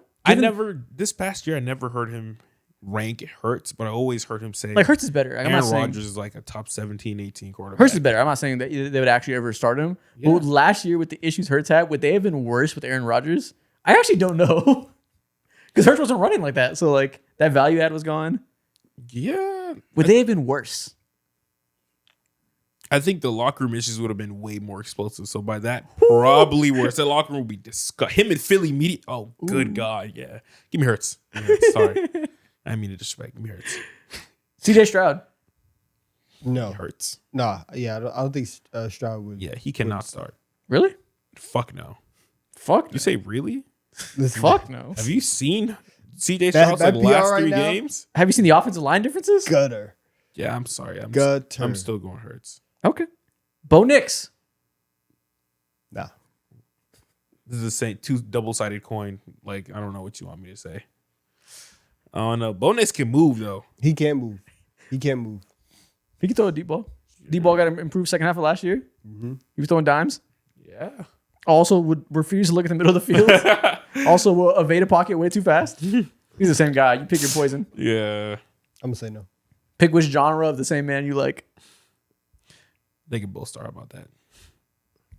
Jalen, I need you to Every lock quarter. in so bad. I need you to lock can in both so start. badly. Yeah, Not just for you, but for me. yes, for him. For all of us. He's officially entered Bo Nix conversations. Like Yeah. that is All now of a us. comparison. Yeah. Last year was, I think he's like the diet version of Jalen Hurts. Bo Nix improved. Jalen Hurts had a down year. They are now in conversations. Mm-hmm. And what's crazy is I'm not even joking. It's not ridiculous. It's tough. Jalen, Tough. lock in, bro. Lock in, You bro. can't even be mad about it. Lock in, brother. They're being disgusting out here. They're being ridiculous.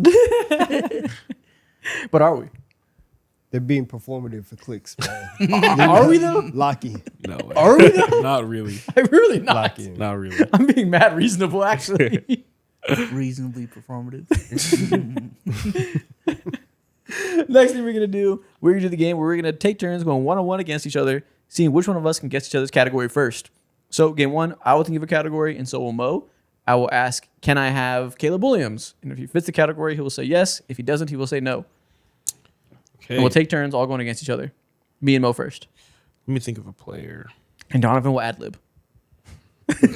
Nah, I'm gonna be on my phone real quick. You have to play Flappy Bird? Yeah. All right, think of a category, Mo. Well, hold up. I'm pulling up Toon Blast real quick. Subway Surfers. All right, let me think of a I'm a category. Toon Blast demon. I'm so good.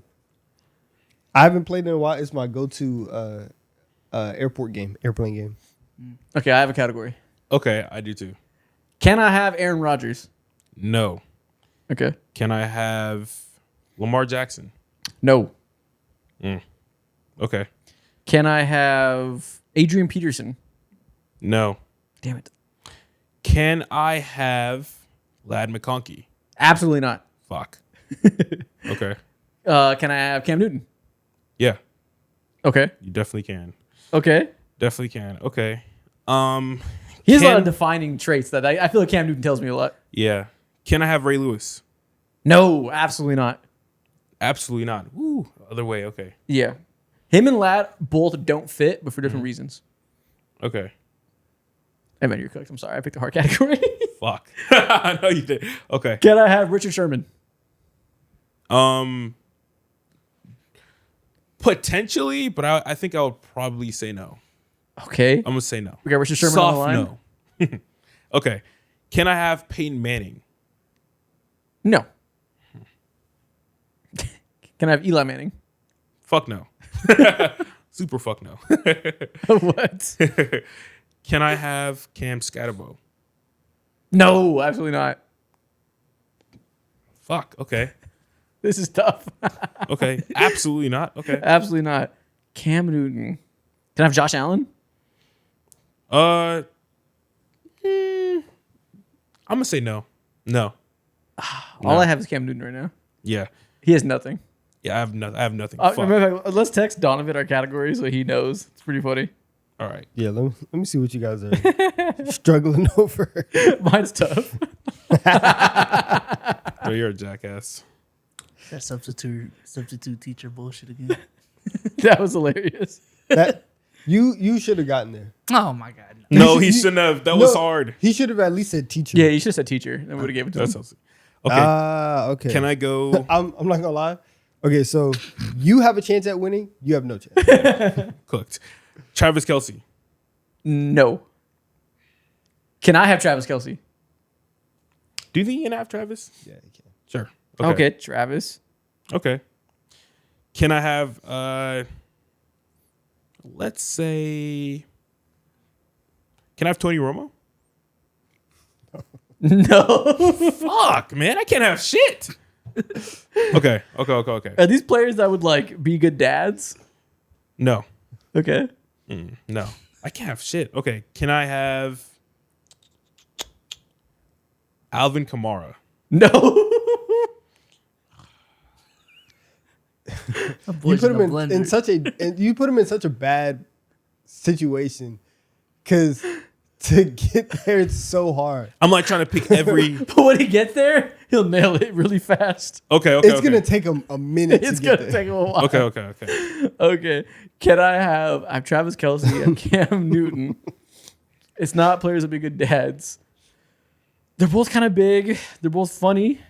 I don't know if these are funny players. Can I have Ray Lewis? Yes, you can. Okay. Can I have Darnell Washington? No. Low key, but No, it's for no. Like no. yeah. Okay. It makes sense. But Okay. also, like, why are you like that? Okay. Oh wait. In some ways. Yeah, in some Okay. ways, kind Okay. of. Okay. With a certain Okay. spin. Okay. Yeah. With Okay. a certain spin, you can have Darnell Washington Okay. for a very niche circumstance. Okay. Cool. Okay. I think I'm getting closer. Can I have Cam Scatabo?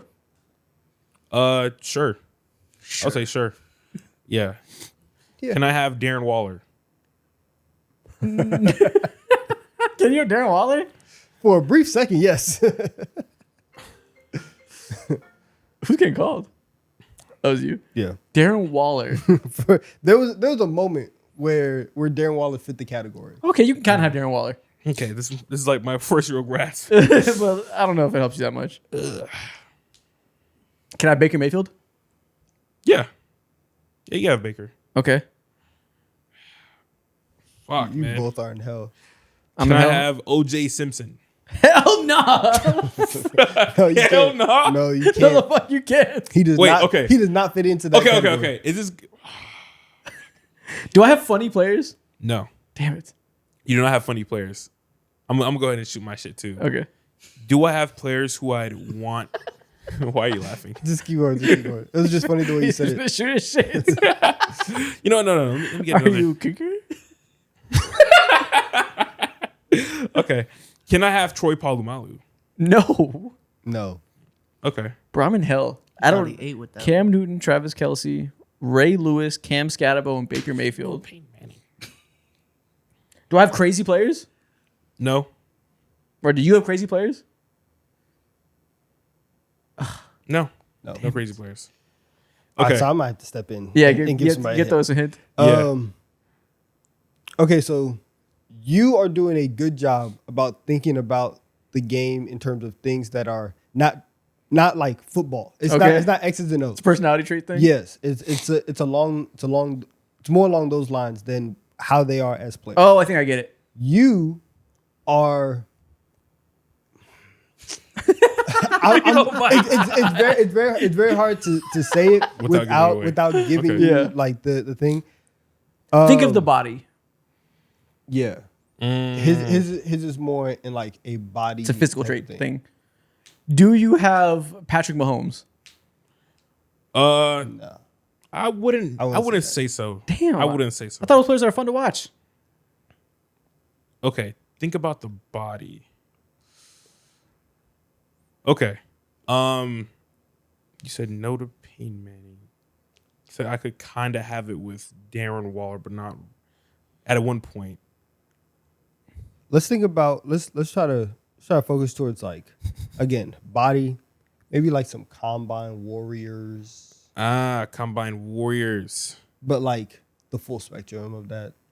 But like All right, let's settle down. Okay, let me think about this fucking athletic freaks. Can I have Marshawn Lynch? yes, Yeah, you yes, can. you can. You can. Oh wait, are these players like stiff arm people? No, is Now for you, we're gonna start leaning you into all of these players are very very good, but they have their moments that make them unique. Okay. fuck. I'm in hell, man. Think No, about guess their it there. body. Oh, is this? Wait, can I have Antonio Brown? No. Fuck. Okay. Shit. I was going one specific way. Are these players that? Oh no, that doesn't make sense. I tried going with the biggest players. Cam Newton, Travis, Cam Scatabo, Baker Mayfield, Marshawn Lynch. Is this players that have celebrations? Yes. Oh, Tough shit. celebrations. Let's go. Fuck, man. One last guess. What do you think I have? This is players that I would let date my daughter. Fuck no. Fuck. I put players that are big for no reason. Big for no reason. Yeah. You got that I right. didn't- You guess like just big players. No, Yeah, I this thought is it no was, reason. I was kind of leaning towards like big players, but big for no reason. Is It's hard because very like you're not gonna specific. guess like bad players. Yeah. Like okay. your mind doesn't immediately go there. Okay. I couldn't understand the Darren or the Darnell Washington thing. Players with tough celebrations is hilarious. Fuck. That's crazy. I happen to name like 5 players with tough celebrations. I know. That's such a I coincidence. know. That's pure luck. That's so lucky. If I would have said Xavier Leggett, you'd have been like, hell yeah. Yeah, exactly. Fuck. Exactly. Or Marv. Yeah, I would have said Kadoosh. That's what I'm saying. If you would have got the right name, if you would have thought Yeah. Kadoosh, you would have had it so easily. Okay. All right, you guys are That's saying on now. me. That's on me. That's on me. Text me your category. This is too much. All right, let's do it. Let's see if you can get some redemption, Mo. It's a category. Let's see, what category do I want to pick? Looking like substitute teachers. Do you have players that look like B-Souls? No? Okay. Okay, I got mine. How many are there in the league that look like me? I will pick I don't know. players. Players who look like How loose can we get with the ethnicities? There's hella Polynesian players. Yeah. Polynesian's close enough. Close enough? Yeah. There's hella. When I moved to my old school, someone just made rumors that I was Hawaiian. It's crazy. People believe them? Yes. Yes. I guess I guess If I you had a believe them. tattoo, like a Samoan tattoo, I would have been like, oh yeah, Ferris. Are you all ready? Yes. All right.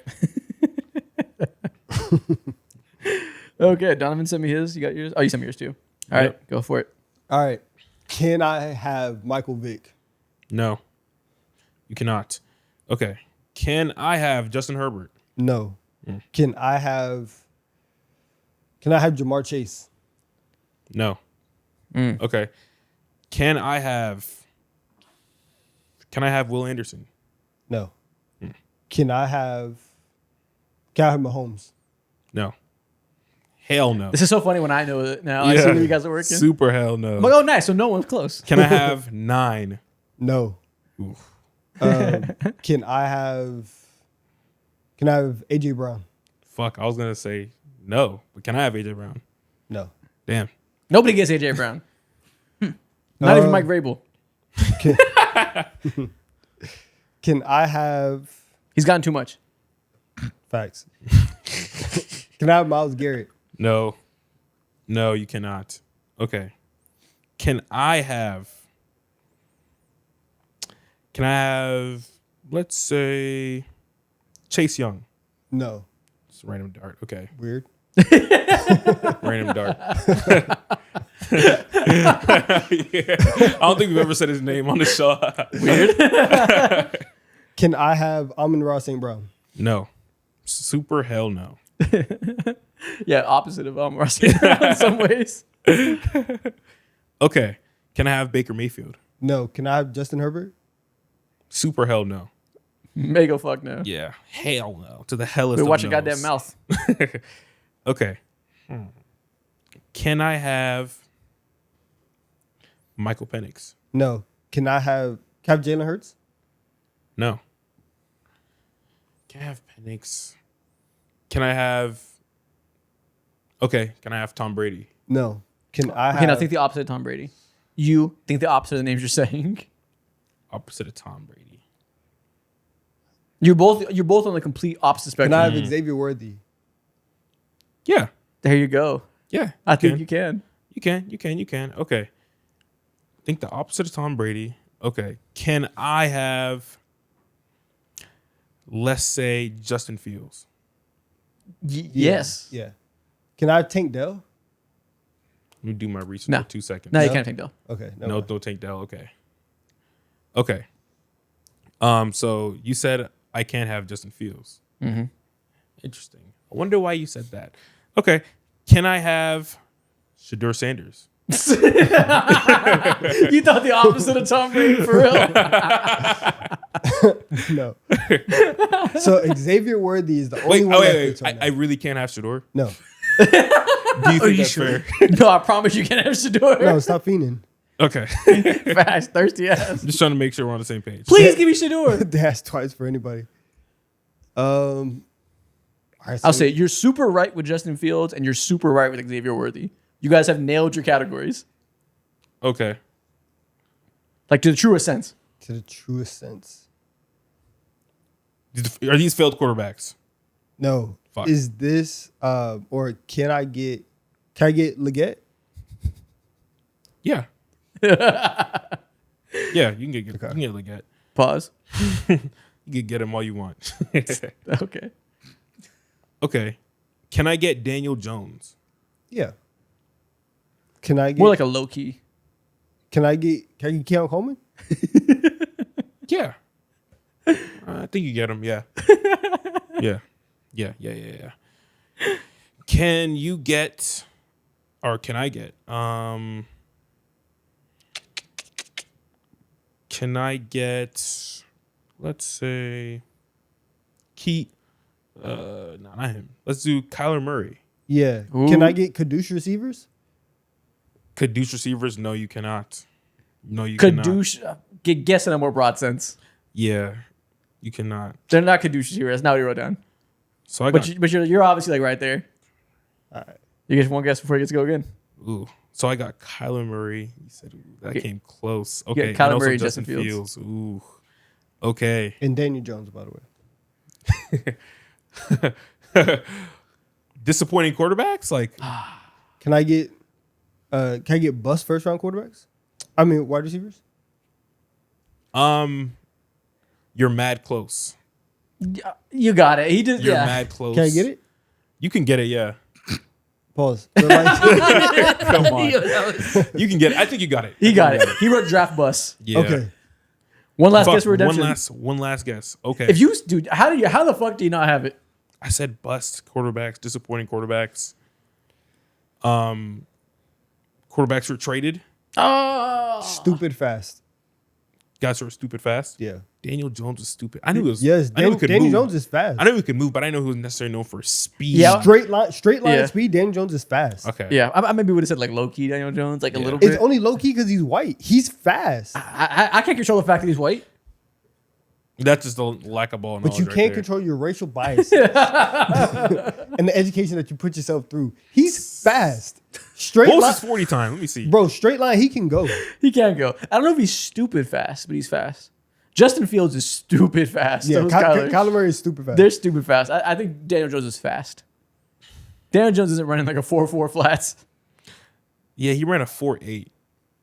So it's like, He's fast. No, he's fast. He's fast. well, according to the pro day, he ran anywhere between a 4.6 to 4.68. So it's like, 4.8. He's not running He's 4.8. as fast as me. come on. Yeah. I wouldn't think of that, but okay. Yeah, Daniel Jones is not stupid fast. Bro, he got wheels. He can man. move. He can move. It was a bit dishonest. That's funny. Nah, bro. 4.8. So that's the funniest thing you could have pulled. Oh, yeah, I'd rather you say no. I'd rather you say no for Daniel Jones. Okay. Oh my god, Bro, some people just aren't good testers. that's a high school linebacker. That's funny. That's not bad, And though. with that being said, that is end this episode. If you're still here, comment if you think Daniel Jones is stupid fast. Stupid fast is ridiculous. Stupid fast. Dumb fast. Dumb fast. Idiotic fast. And we'll see y'all next Breaking week. time.